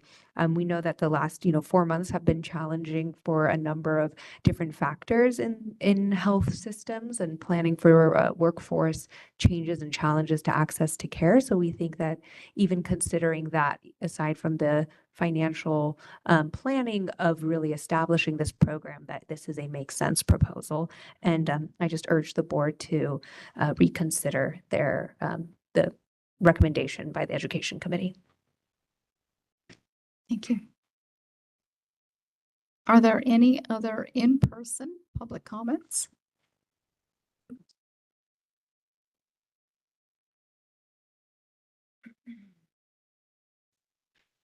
Thank you, Kelly Donovan, Program Director for Cal Baptist. I do want to answer Dr. Elginer's question as far as the change and the timeline of that. We did have the documentation. It was fully reviewed, and I did have the approval to submit it to the board. And it was submitted, in full transparency. It was just after that time that there was some discussions and some other discussions about, the financial aspect. And so, again, I just want to reiterate to the board, I've been in dental hygiene education for 20 years. I've been a hygienist for 30. I am very, very proud of this board and I've been with it since the inception in 2009, the Dental Committee of California. So I'm very, very proud of the work here. And so I honor your decisions and so forth. But what I would ask you to consider is, again, we want to serve the people and the community of the Inland Empire.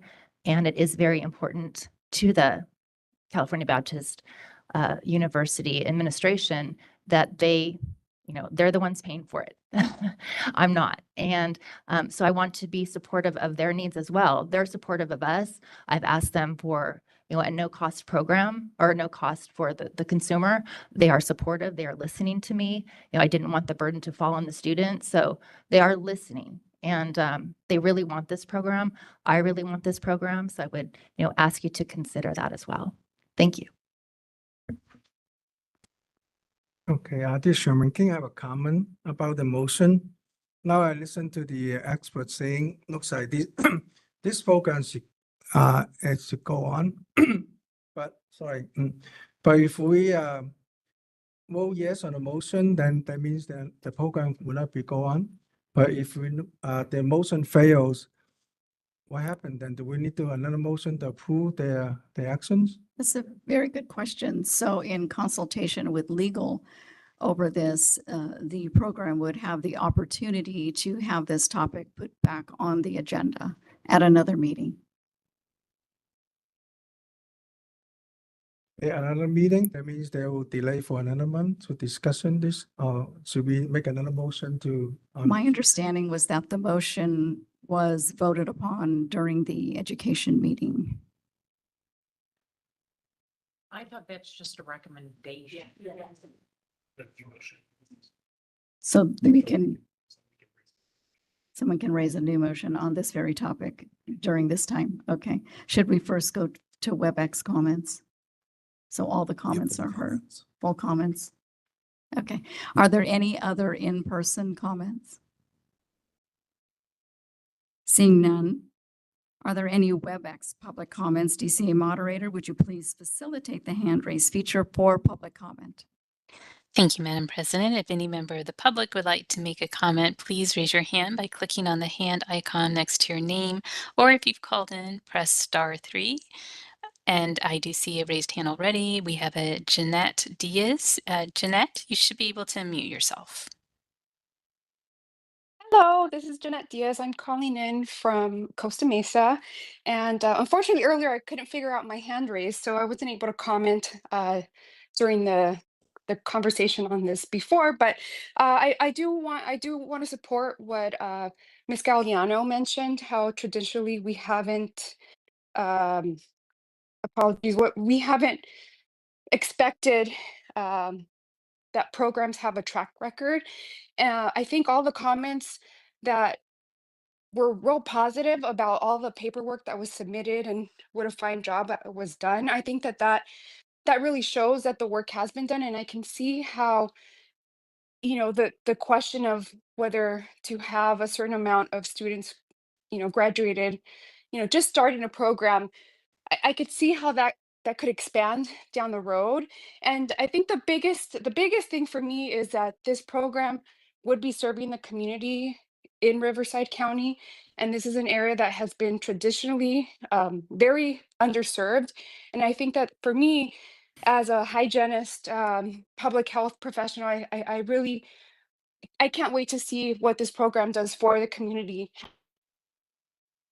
that's going to be serving the public. And having more students could potentially mean, more access to care for those in the community. So I would recommend that maybe we reconsider. Thank you for the time to comment. Thank you. All right, we have Abigail next. Abigail, you should be able to unmute yourself. Hello, my name is Abigail. I'm a recent graduate from the Bachelor of Science in Dental Hygiene program from West LA, and I'm speaking today as someone who was a part of a spring cohort and experienced for the firsthand challenges that can arise when the programs kind of expand too quickly. In my own experience, I saw peers struggle and even leave the program, many of whom I believe would have succeeded with more direct and support from the faculty. So I guess moving from a single to double cohort structure without a proven foundation may maybe unintentionally reduce the quality of education and mentorship that the students need to receive. Students thrive when they feel seen and supported, not rushed or overlooked. So I encourage the board to consider the long-term sustainability and student outcomes when evaluating this proposal. Thank you. All right, this is the moderator. I see no further raised hands. Madam President, I return the floor back to you. Thank you. Just a couple of comments. Okay. This is Anthony Lum, Executive Officer. I just had a small comment, and we've mentioned many a times already that we have provisionally approved the school at the March meeting, and the comments that kind of what I've been perceiving is it sounds like individuals are understanding that we're eliminating the school altogether, but at the same time, we've already provisionally approved them for basically 2 cohorts, just one in 1 year and one starting the second year. So, I mean, the comments that are coming in say that we want to help the Inland Empire and everything and understand that. But at the same time, they have been approved to start the school. It's just something where it's difficult as the entity representing the people who have to oversee this program to be able to just not hesitate in recommending the full bore of a full 96 students over 2-year period. That's just my 2 cents. But as far as staff that work this program, thank you. A couple of things that I heard was historical purposes. I'm not sure how many programs the board has approved as a board. And so they were approved by the Dental Board of California. So that is one change. We do hear access to care, and we are aware of what is the current situation and what is going on. The board is set as a board of public protection, and that is the utmost point of the board. And so that all of this has to be taken into consideration when the board is making a decision. And so with that, and with all the comments that we heard, is there a new motion from the board? Do I need to withdraw my motion for that to happen, since mine's on the table? It would be, I mean, I'm happy to withdraw my motion if someone else would like to do a motion. or would it be an amended motion? Could you amend the? I'll just withdraw my motion, and if someone, given new information, wants to propose a new one, then they can do that. So I can officially withdraw the motion that's on the table and leave it to the next person.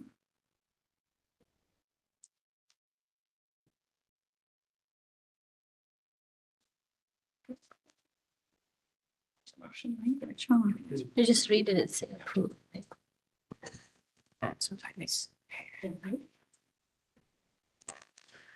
This is Sonia Hansen. So I move for the board to accept the Education Committee's recommendation to approve the request. No. Is that not what we say? So different. The board. A board recommendation. So not the education, but the board. Correct. Correct. The full board. Okay. I think it's board counsel, Yuping Lin, the motion language could be something like, I move for the board to approve, just cross out that mentioning of the recommendation.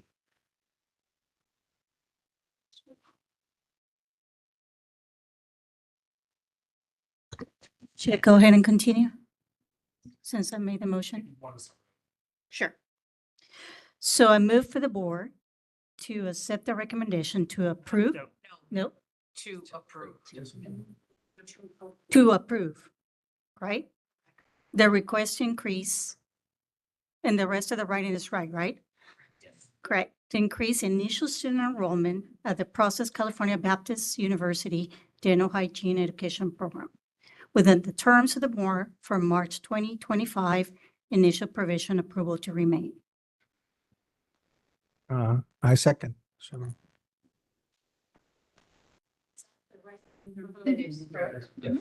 And then do we go for board discussion? Discussion from the board. Okay, I do.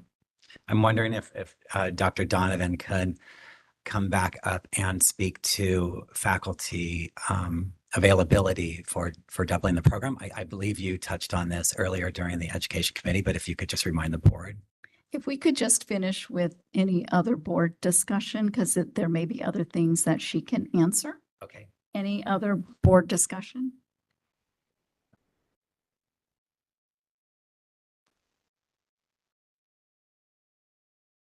Okay. Okay, in-person comment. So as far as the number of faculty, or was that the question? I'm sorry. Yeah, just the overall, I guess the process of adding these additional cohorts that's every semester now versus taking, say, your fall semester faculty and applying them in clinic, or Okay, I see. Overall structure of how the faculty would be. Okay. Yes, so what I plan to do is have a clinic lead in each cohort. So there would be someone overseeing that particular cohort. So if they come in the fall, then that would be a clinic lead there, and then also in the spring. So basically there would be 4 sets of faculty teaching, the same courses over and over again, if that would make sense. And so they're going to be repetitive, so they're going to keep teaching the same thing. Another cohort comes in and then they'll be teaching, those courses. So they're going to be teaching, cohort 1, and then there'll be a second faculty for cohort 2, and then the senior faculty for 3 and 4. Does that answer? So, Dr. Donovan, if I remember from your updated information, it was. Dr. Petty, are you in your microphone? Dr. Donovan, from the documentation you had sent in, if I'm not mistaken, basically with the new submission, you doubled your faculty, correct? That is correct. Yes, we went from 5 full-time faculty to 10 full-time faculty. So 10 full-time faculty and about 20 to 25 adjuncts with dentists included as well. And the dentist in the clinic will be supervising. They will not have, they will not be overseeing, or they won't have their own pod. Yeah, they'll be supervising. And this is Member Matthews. So on the 3rd page of the documentation that you sent in for this request to increase, under faculty and support staff needs, the final sentence reads, quote, efforts are underway to support the instructional needs of the program, which includes assessing faculty requirements, pedagogical approaches, and necessary training initiatives. So efforts are underway gives me pause. Can you explain what those efforts are? Because I feel like those should be in place prior to making a request of doubling your student load. But if you can explain to me, that would be great. I think that language just goes to show that efforts are always underway. It doesn't mean there's not a plan, but the desire to continue professional development, to continue recruiting is always underway. We don't ever have it. It's never done, as anybody who's ever run a program in any of the allied health professions know. It's once you think you're done, then 2 people leave and you get more in. So I don't think that that's hidden language or to say that we don't have a plan or don't know what we're doing. That's just to reflect the fact that this is an ongoing process.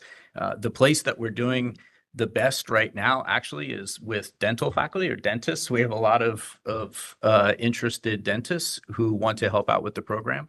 And so we're excited about that. We always know, as we discussed last time with Board Member Long, we talked about this specifically, the need for faculty and how there's a shortage of them and the relationships with them and the dentists out in the field. I learned a lot the last time I was here. And one of the things I talked about last time, and I can continue to be committed to this, is our role in the community of preparing faculty members, and not just in dental hygiene, but in all of our allied health areas. We're in constant, so when I say that continues, that's part of that plan. Finding practitioners in all of the fields that we work with in the College of Health Science and working with them in a workforce development type setting to prepare them to become faculty members and teach the next generation. We need clinical faculty, we need didactic faculty, and that is a big part of who we are and what we do is to continue turning those people out so they can come be part of the program. And that'll always continue. And until we get to the point where we are in our other programs, which is we have graduated our own faculty now. So we don't have a single program now that's over 5 years old where we don't have a graduate of the program who is a member of our faculty. And that's always the goal. You grow your own and you prepare them and you get them back. So we're already thinking about that, even though if we were approved, we wouldn't have our first student for more than 3 years from now, but we're already thinking about that faculty piece every single day. And we're already training who these people are going to be. Does that answer the question? Yes. If I could make a follow-up question. Sure. On page 23 of the documents that you provided, I would like some clarification about where the faculty and staff will be housed in terms of their office spaces. Mhm. Are they anticipated to be in this building that's being built? Are they going to be in places where have already exist on campus? What is the support structure in terms of their own space to do their work? What does that look like? Yeah, that will be very strong support. Yes, it is. So the plan, we have 3 different facility plans that were provided to us as options. The option that was kind of right in the middle is the one that we like the most and that we have planned everything based on. There are already faculty offices there. So we're talking about approximately 12,000 square feet that's already existing right now. And then the remainder of that would be new build that would be adjacent to the property. But yes, faculty space, support space, workroom space, all of that will be provided for them. And they certainly will be working on site, yes. Okay, just as a clarification, because on page 23, under your capital expenses, there's a 0 budget item for faculty and staff offices. So what you're telling me is that it's 0 because those facilities already exist? Well, I would say it's might be 0 there because it's included in the overall cost. I believe that Dr. Donovan provided one bulk cost for the build out. Down clinic, radiography, lab, locker room, reception room, faculty and staff offices at a 0 item. So Right. Yes, that was because as Dr. Pearson mentioned, there's 3 different options right now for facilities. And one of those is a vacant PA space. So our PA program moved to a different building. So we may be putting, if that's what the decision is, or the new build, they will be right there. But regardless of that, there will not be far. Yeah, it's very important to have them near clinic and near the students. Absolutely.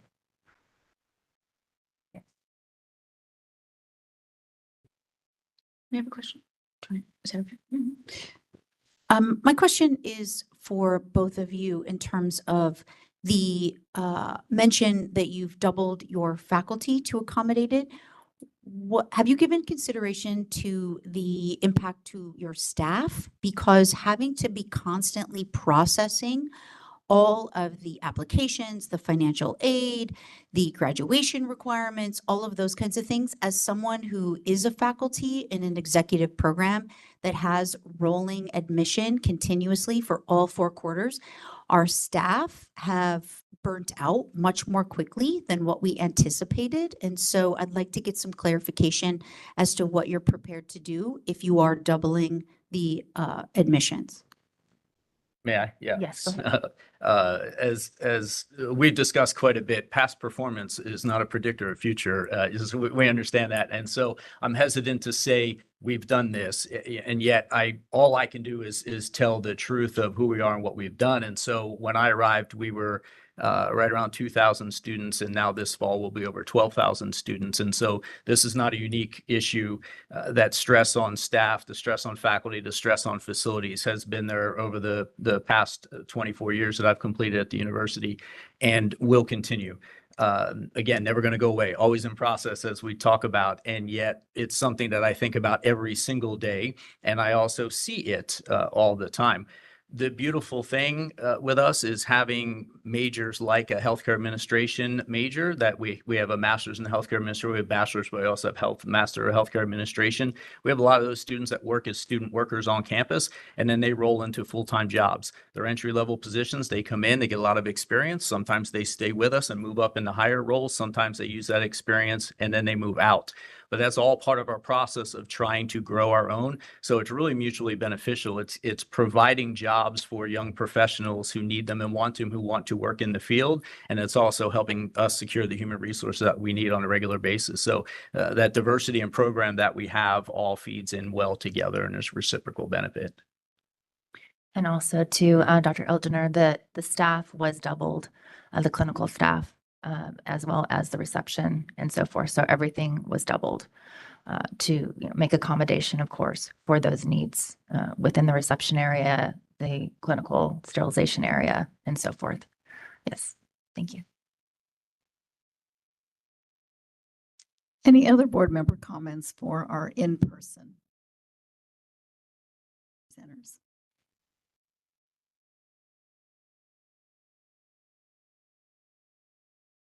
Okay, thank you.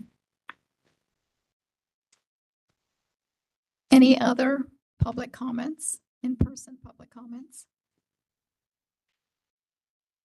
DCA moderator, will you facilitate the hand raise feature for public comment?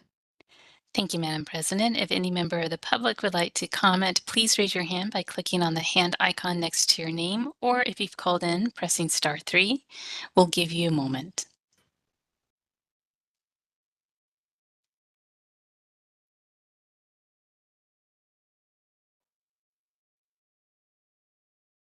All right, I see no request for comment at this time. Madam President, I return the floor back to you. Thank you. At this point, we have a motion on the floor. It has been seconded. And now I would ask Secretary Lali Agarwal to please call the roll and record the votes for this agenda item. This is Lali Agarwal, and I will now call the roll. Dr. Algener. Aye. Sonia Pat Hansen. Aye. Chairman King. Aye. Michael Long. Aye. Dr. Matthews. Nay. Joanne Pacheco. Aye. Dr. Panala. Aye. Lali Agarwal. Aye. The motion has passed. Thank you.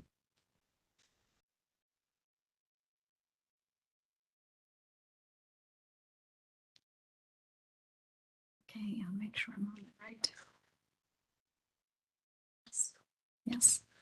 This is Anthony Lum, Executive Officer, just FYI, but since I've been here in this role as Executive Officer, we haven't approved any schools. So I know that question was out there, so just wanted to let you know.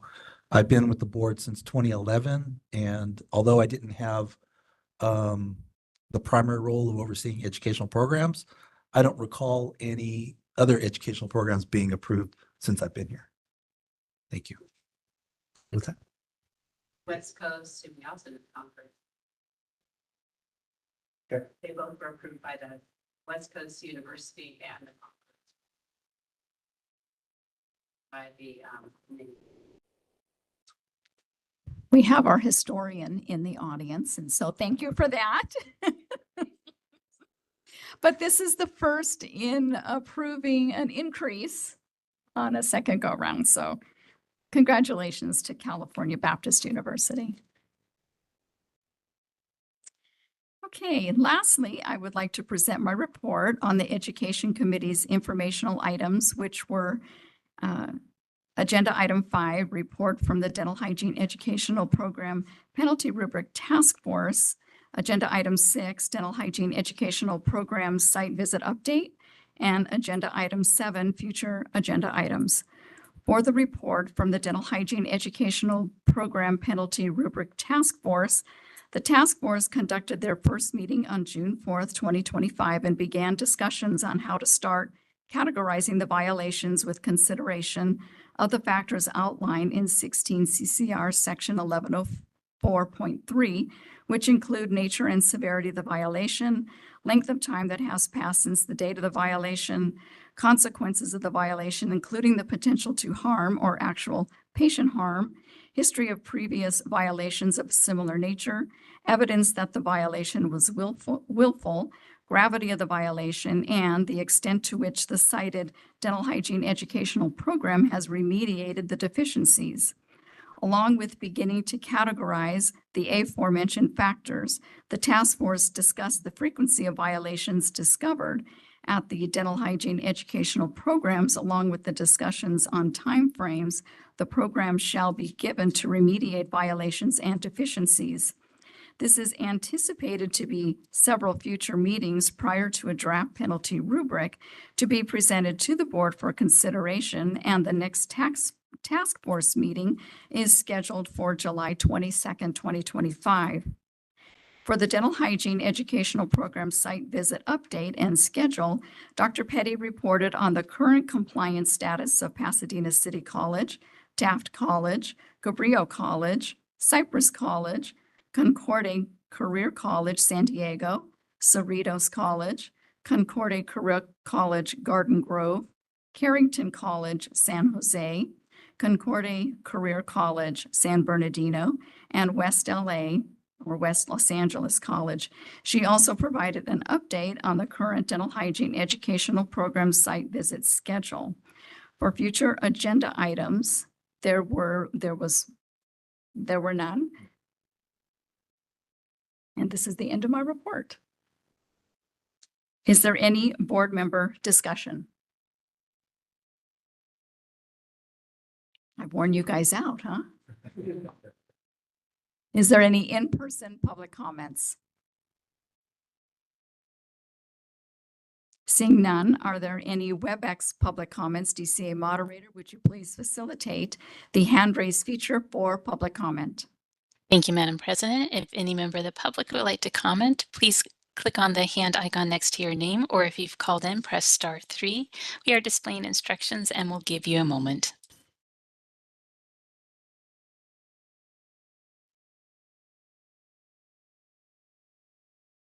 All right, I see no requests for comment. Madam President, I return the floor back to you. Thank you. Is there a board member motion to accept the full Education Committee report? Please identify yourself and make the motion. This is Sherman King. I move for the board to accept the Education Committee's full report. Is there a second? This is Shri Punala. I second. Are there any board member discussions? Seeing none, is there any? Dr. Thank Pennell. you for working on the rubric, and I saw the extensive work and the well-prepared document put together. Thank you, Dr. Petty. Did you hear that, Dr. Petty? She said thank you. See, she's too busy working. I'm sorry, I'm writing notes. Thank you. Is there any in-person public comments? Seeing none, DCA moderator, please facilitate the hand raise feature for public comment. Thank you, Madam President. If any member of the public would like to comment, please raise your hand by clicking on the hand icon next to your name, or if you've called in, pressing *3. We'll give you a moment.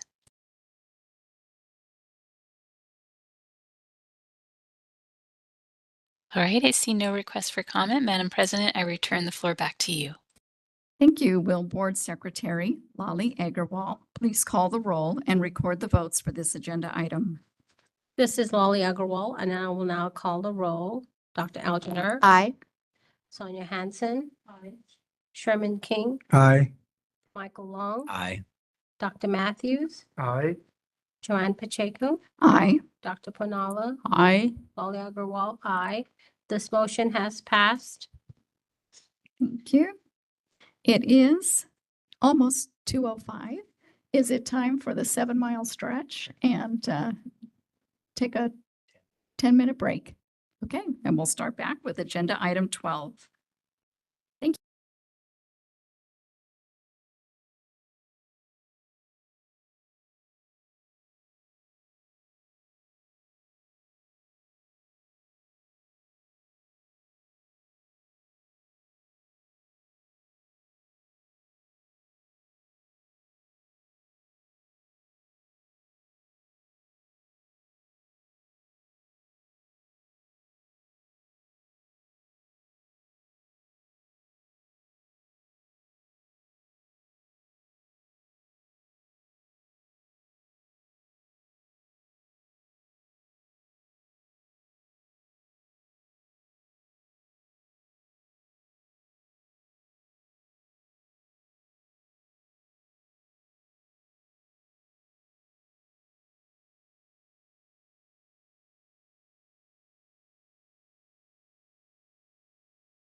Start back.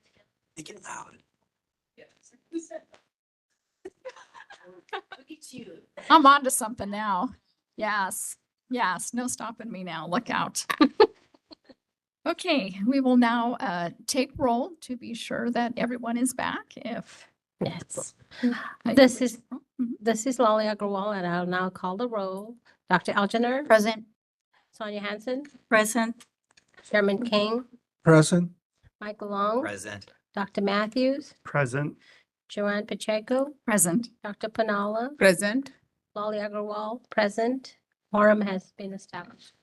Thank you. We will now turn it over to Mr. Long for discussion of possible action on legislative and regulatory committee report and recommendations. This is Michael Long, the committee chair, to present the Legislative and Regulatory Committee report. We also had individual action items to address, like the Education Committee. So they'll be reported individually. A summary of the information items will be provided at the end of my report. First, the Legislative and Regulatory Committee established a quorum and asked for a public comment for items not on the agenda. There were no public comments. Next, due to information and public comments received, staff requested for Legislation and Regulatory Committee to table the discussion and possible action on 16 CCR sections 1116, mobile dental hygiene clinic issuance and approval, and 1116.5, registered dental hygienist and alternative practice physical facility until November 2025 meeting, so that staff may revise the proper language for clarity, and the request was granted. I would just like to ask at this time if it's possible to assist Dr. Petty if you need any help. Can we? Oh, I would Um, love help. Okay. All right. You mean for the language? For the language on 160 or 1116 and 1116.5. Yeah, well, he's my boss. He has to approve it. Oh, I am available to help if that's appropriate. Perfect. Okay. Yeah, thank you. Next, the Legislative and Regulatory Committee reviewed Legislative and Regulatory Agenda Item 5, Legislative Update, Bills of Interest, and Legislative Calendar. Dr. Petty reported as to the current status of legislation for 2025 of the concern to the board. This morning, the Leg-Reg Committee considered the current status of legislation for 2025 of concern to the board and voted to recommend to the full board to approve the proposed positions as follows. AB 224, maintain watch. AB 341, maintain watch. AB 350, maintain support. AB 371, maintain watch. AB 489, maintain watch. AB 742, maintain watch. AB 873, maintain oppose. AB 966, maintain watch. AB 980, maintain watch. AB 1307, maintain watch. AB 1418, maintain watch. SB 62, maintain watch. SB 351, maintain watch. SB 386, maintain watch. SB 470, maintain support. Flip the page. SB 744, support. And SB 461, maintain support. Thank you. Is there a board member motion? This is Board Member Matthews. I can make a motion. I move for the full board to accept the Legislative and Regulatory Committee's recommendation to approve the proposed positions as listed. Would you like me to repeat them? Okay. No. As stated by Member Long.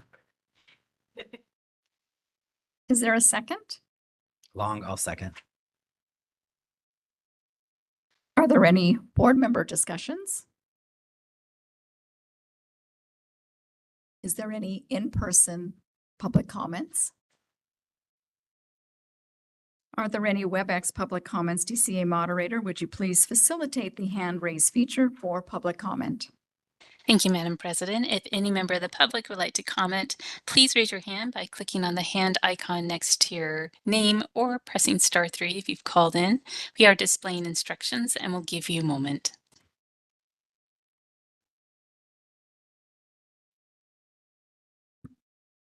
All right, I see no request for comment. Madam President, I return the floor back to you. Yes, thank you. Will Board Secretary Lali Agarwal call the roll and record the votes for this agenda item? This is Lolly Agarwal, and I'd like to call the roll. Dr. Algener. Aye. Sonia Hansen. Aye. Sherman King. Michael Long. Aye. Dr. Matthews. Aye. Joanne Pacheco. Aye. Dr. Panala. Aye. Lolly Agarwal. Aye. Motion has passed. Thank you, and continue on. Lastly, Move on. the Ledge Reg Committee reviewed the information-only items included in Ledge Reg Committee Agenda Item 4, Regulatory Update, Status of Dental Hygiene Board of California Regulatory Packages, and Ledge Reg Committee Agenda Item 6, Future Agenda Items. Dr. Petty updated the Ledge Reg Committee on Agenda Item 5 as to the current status of the bills and inserted the legislative calendar. For future agenda items, there were none suggested. This is the end of my report. Thank you. Are there any board member discussions? Seeing none, are there any in-person public comments? Seeing none, DCA moderator, please facilitate the hand raise feature for public comment. Thank you, Madam President. If any member of the public would like to comment, please click on the hand icon next to your name, or if you've called in, press *3. We'll give you a moment.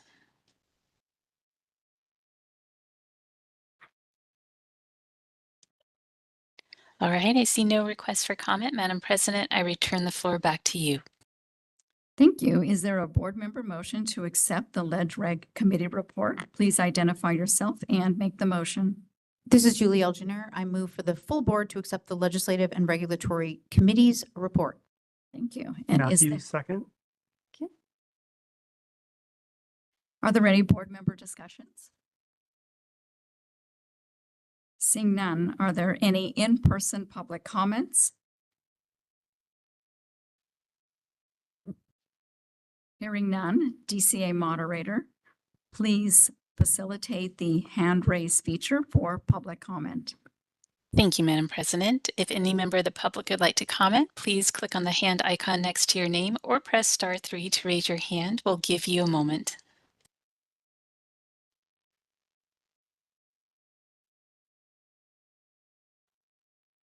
All right, I see no requests for comment. Madam President, I return the floor back to you. Thank you. Will Board Secretary Lali Agarwal please call the roll and vote for the agenda item? This is Lolly Agarwal, and I will now call the roll. Dr. Algener. Aye. Sonia Hansen. Aye. Sherman King. Aye. Michael Long. Aye. Dr. Matthews. Aye. Joanne Pacheco. Aye. Dr. Panala. Aye. Lolly Agarwal. Aye. This motion has passed. Thank you. We will now move on to agenda item 13, enforcement update, statistical report, informational only. I would ask Executive Officer Anthony Lum to present this agenda item. Thank you, President Pacheco. So this, the information for the enforcement statistics are the addendum attachment that was passed out and also available to the public, and it is an addendum on the website. So this is what the current caseload is as of the end of June. Are there any questions?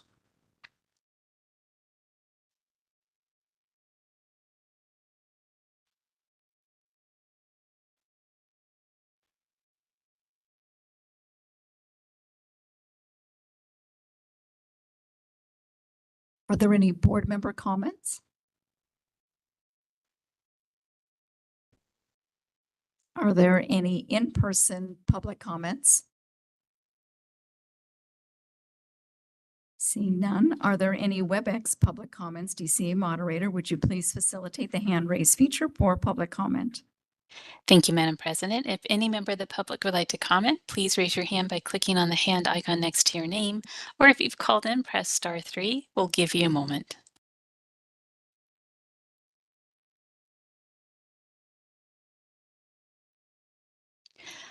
I see no request for comment. Madam President, I return the floor back to you. Thank you. We will now move on to agenda item 14, licensing, continuing education audits and examination updates, statistical reports, informational only. I would ask Executive Officer Anthony Lump to present the licensing, continuing education audits and examination statistics. Thank you, President Pacheco.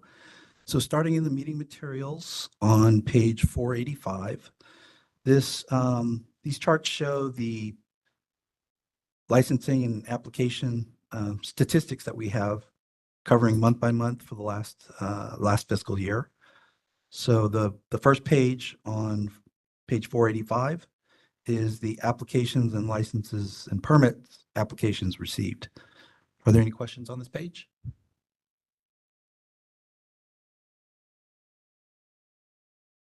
Okay, moving on to the next page on 486 is the results of the dental hygiene and dental hygienist and alternative practice law and ethics exam results for your enjoyment and review. Any questions on these results? Okay, moving on page 487 is the total number of licensees that we have as far as an active, inactive, or delinquent status, or quote other status, because there's a few of those as well. That breaks it down by license category. Are there any questions on this chart? Tony, I do. If you could just help me understand this report a little more. This chart? This chart, yeah. Okay. What this chart does is if you look at the far left column, it breaks it down by the license type. So as you see, I'll just go at the top, the registered dental hygienist. And what it does is it indicates how many, in the latest report that we ran, how many active licensees we have would be 18,212. Right. How many inactive is 1,224, and so forth, moving down the line there. Delinquent licenses, which is always a huge question with our board members, is over 4,000. And that's for various reasons. It's not just people forgetting to renew the license, but it's people out of state that no longer use the license. Other licensees have gone into different professions and they just forget about it. So what it does is it basically remains in a delinquent status. And if it stays that way for up to 60 months, it will then automatically cancel permanently. So just a question then on the canceled, the say 12,000.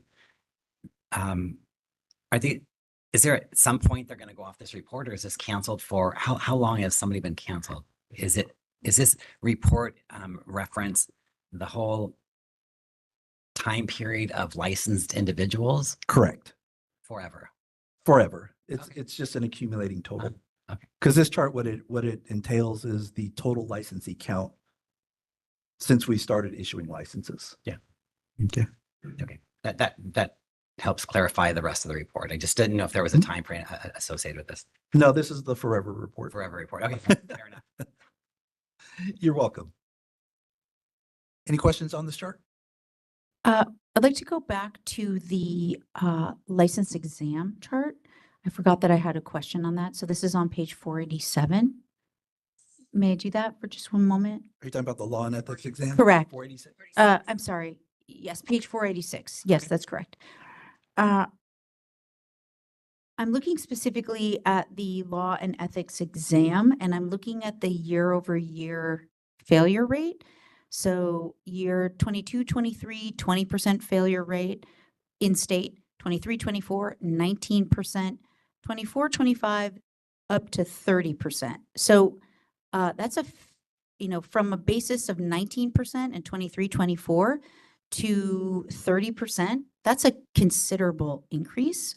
And so I'm just curious if we're having conversations around either did something change in the exam or the teaching of the content? Like how do we have any clarity around that? It's a combination of multiple factors, because there are different versions of the exam. Because when we do exam development, then new exams sometimes are released. That could contribute to it. Another thing that can contribute is basically what I've explained in the past is many of the students don't take this exam seriously. They really don't. I hate to say that, and hopefully the students are listening right now, but take this exam seriously, please. I've heard it firsthand myself when we did some outreach at CDHA events where the students laughed off the law and ethics exam. And it's unfortunate, but until they take it seriously and study hard for it, we're going to get fluctuations in numbers like these. Can I have some educators come up and talk, please? Just kidding. But yeah, that's basically what entails the fluctuating rates. My follow-up question would be, thank you for that information, and I would concur with you that having some input from the educators would be helpful. But my follow-up is there a threshold at which we take some sort of action with the educational schools? Like, for example, do we have to reach a 33% where we're saying roughly a third of the people that take this exam are failing? That would trigger some sort of engagement, proactive engagement from the board to the schools or to the students. That's just a concerning number for me. And then we don't regulate the out of state, obviously, but we do regulate the in state. So I'm just curious if there's a threshold by which we start to take action. There currently is not a threshold per se, but staff have taken proactive steps. We initiated to inform all the program directors about the exam results for their particular schools. It's sent in confidence. It's not public information. So that way they're not, shown and shown out in public. But like I said earlier in my report, we've only done it once so far, and we'll continue to do it each year. So they get an idea of how their particular students are doing on this exam. And the comments I've received back from multiple program directors is very positive. They're very thankful for having that information. To also address, Julie, the students, when they go to take this exam, are no longer students, they're graduates.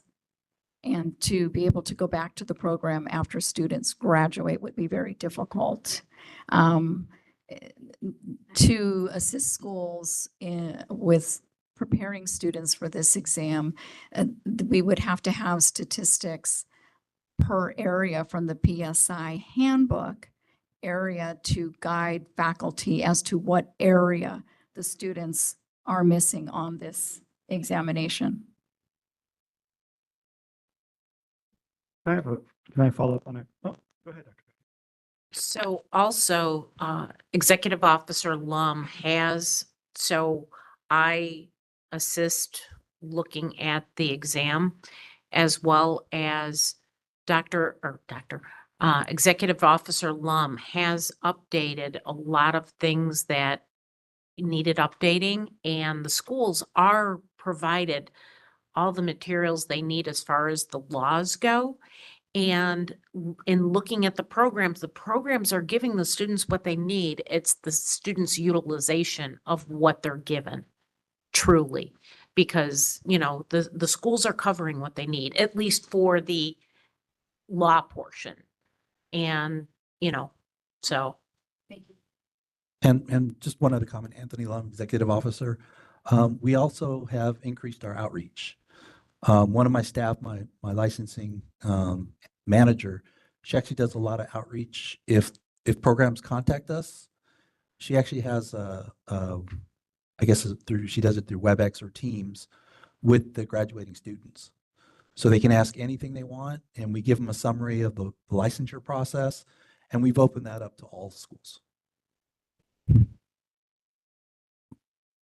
Any other questions? Yes. Could you remind me what cancel licenses are? Canceled is a permanent thing. Yeah, if What are they? If a licensee does not renew the license, first it goes into a delinquent status. A lot of people hate that word, but all it means is you didn't renew the license. Okay, so Okay. that's what cancel is. No, that's delinquent. Delinquent, okay. So delinquent, they can still renew the license at any time as long as they pay the appropriate fees to renew it. But if it stays in delinquent status for over 60 months, in the system, it will automatically cancel and cannot be reissued, reinstated, or reconstituted for that licensee. In order for them to get another license, they have to reapply like a new applicant. Okay, And thank that's you. what canceled means. It's permanent. Okay, I wasn't sure. I was like, what is cancel? Yeah. And apparently we have a really high rate of deceased people in our industry. Sorry. You got to remember, it goes back for a long time. This data goes back for a long time. Maybe you're changing careers. Okay, any other questions? Okay, I'll move on.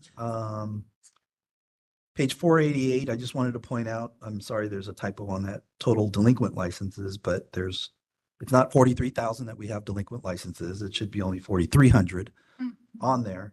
But I explained earlier how the various situations are for delinquent licenses. And, we have no control on that. All we do is we continue to send out reminders to these licensees that your license is delinquent and to renew it. So it's up to them to act on their end. Moving on to the next page at page 489. This is another depressing page, I'm sorry to say, but it's in regards to our continuing education audits. And what you see, I'll just summarize it real quick, is in that pie chart, we currently have a continuing 40% failure rate with our CE audits. So again, that's a responsibility of the licensees. We are randomly selecting these licensees through the computer. And, we select 5% of the licensee population to audit. And this is the results that we get. I was hoping over a little bit of time that with the word getting out there that we are serious about the audits, including many of them being forwarded to citation and fine and hitting them in the pocketbook, that they would, reduce that number, but it hasn't happened yet.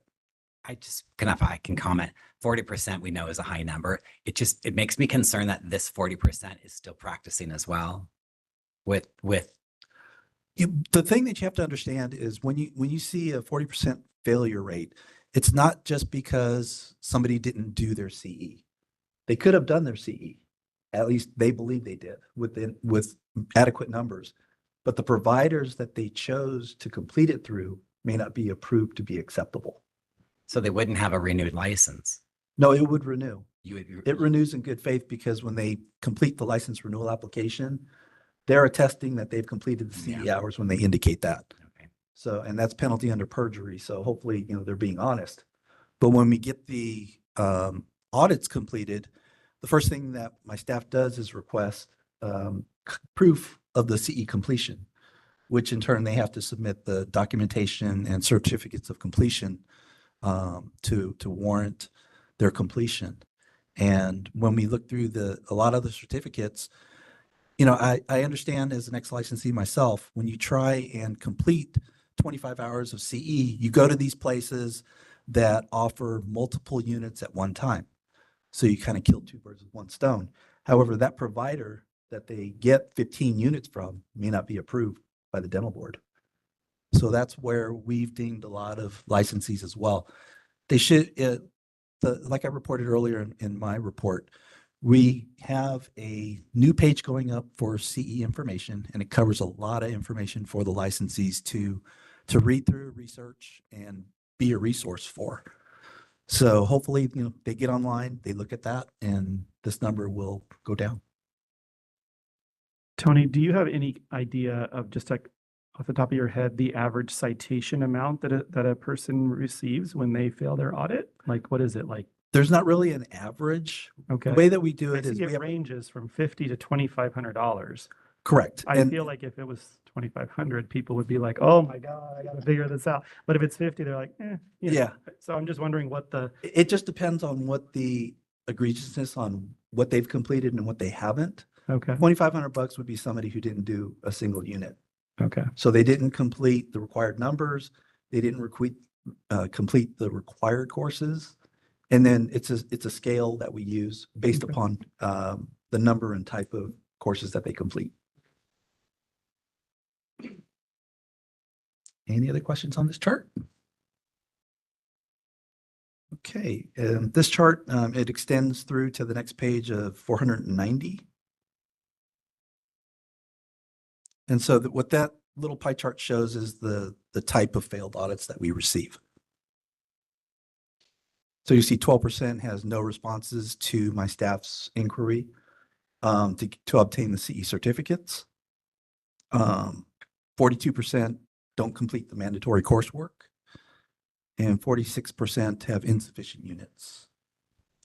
So of the 12% that doesn't respond, and then in a year or so, they're going to want to renew their license. What's the process of them renewing their license again when we have got no response from them for their audit?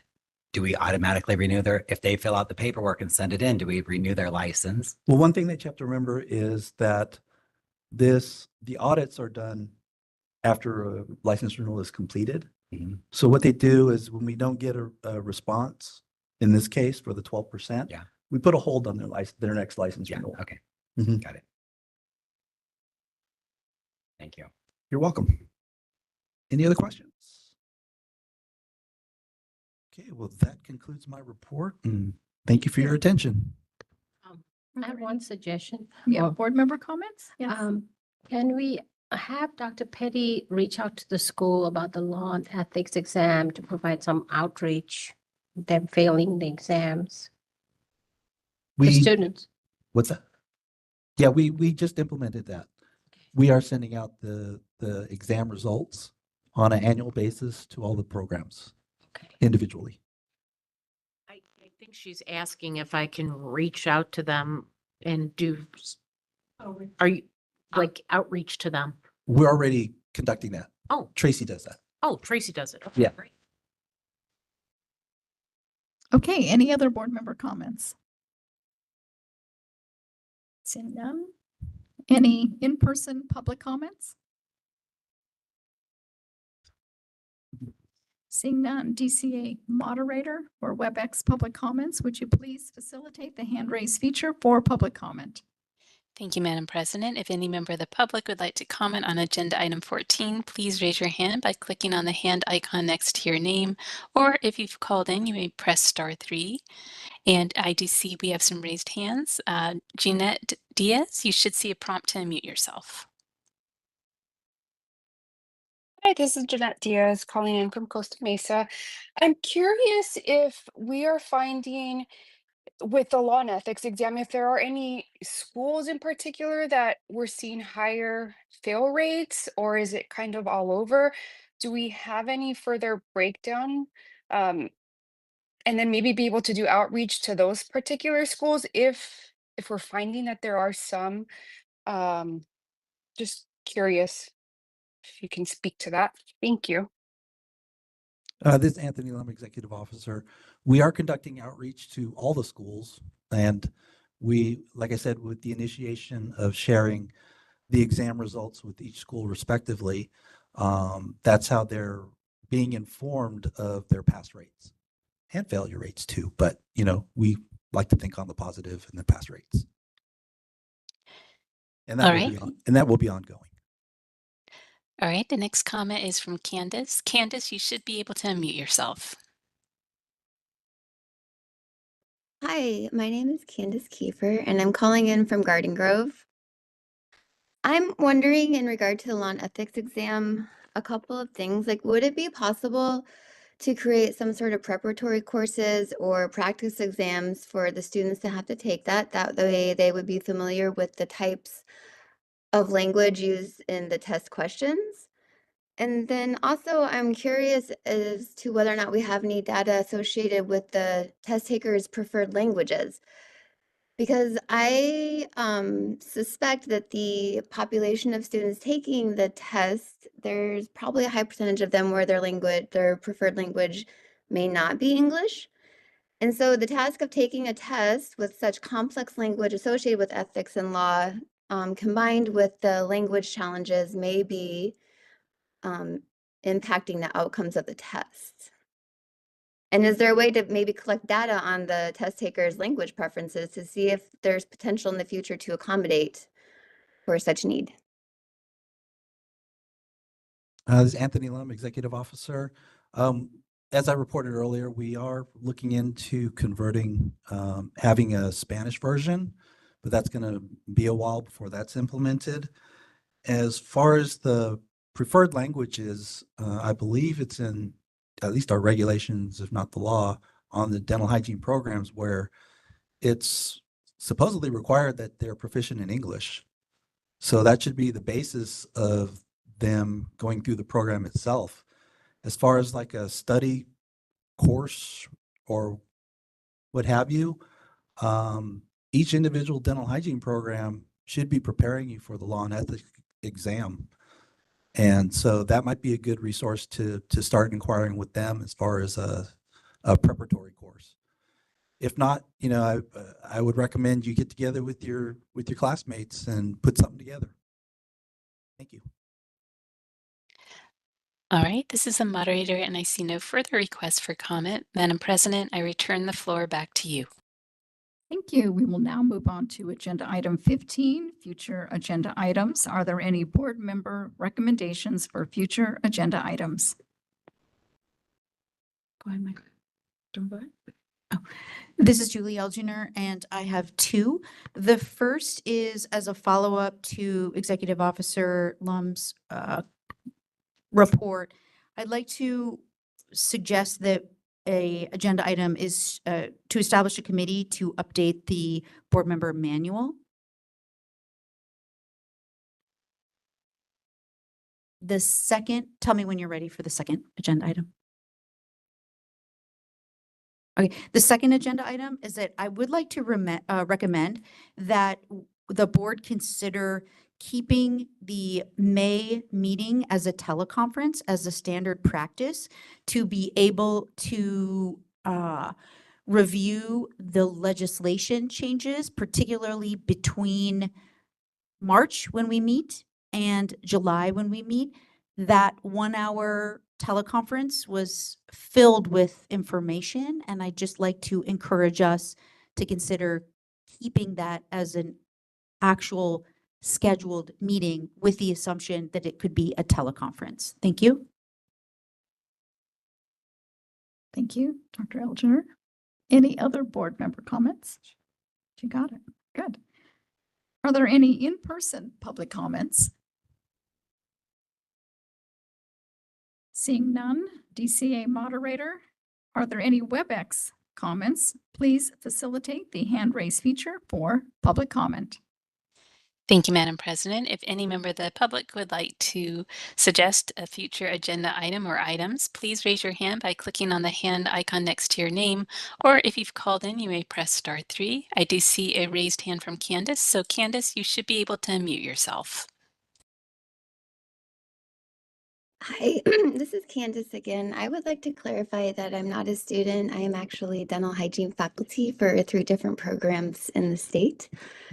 In regard to the comment that I should touch base with my fellow classmates, but as far as future agenda items go, I did notice back in March that there was a motion for the board to accept the Education's Committee recommendation to complete the draft of proposed statutory language and recommend to the board to consider, complete, and approve the final draft of proposed statutory language amendment for BPC section 1941. And to direct staff to seek sponsored legislation for 2025. As far as I can tell, it doesn't seem to have been addressed so far, and I guess I would like to see it put on the agenda at the next meeting. Please, and thank you. All right, this is the moderator, and I see no further requests for comments. So, Madam President, I return the floor back to you. Thank you. As previously announced, agenda item 16, there is no closed session for this meeting.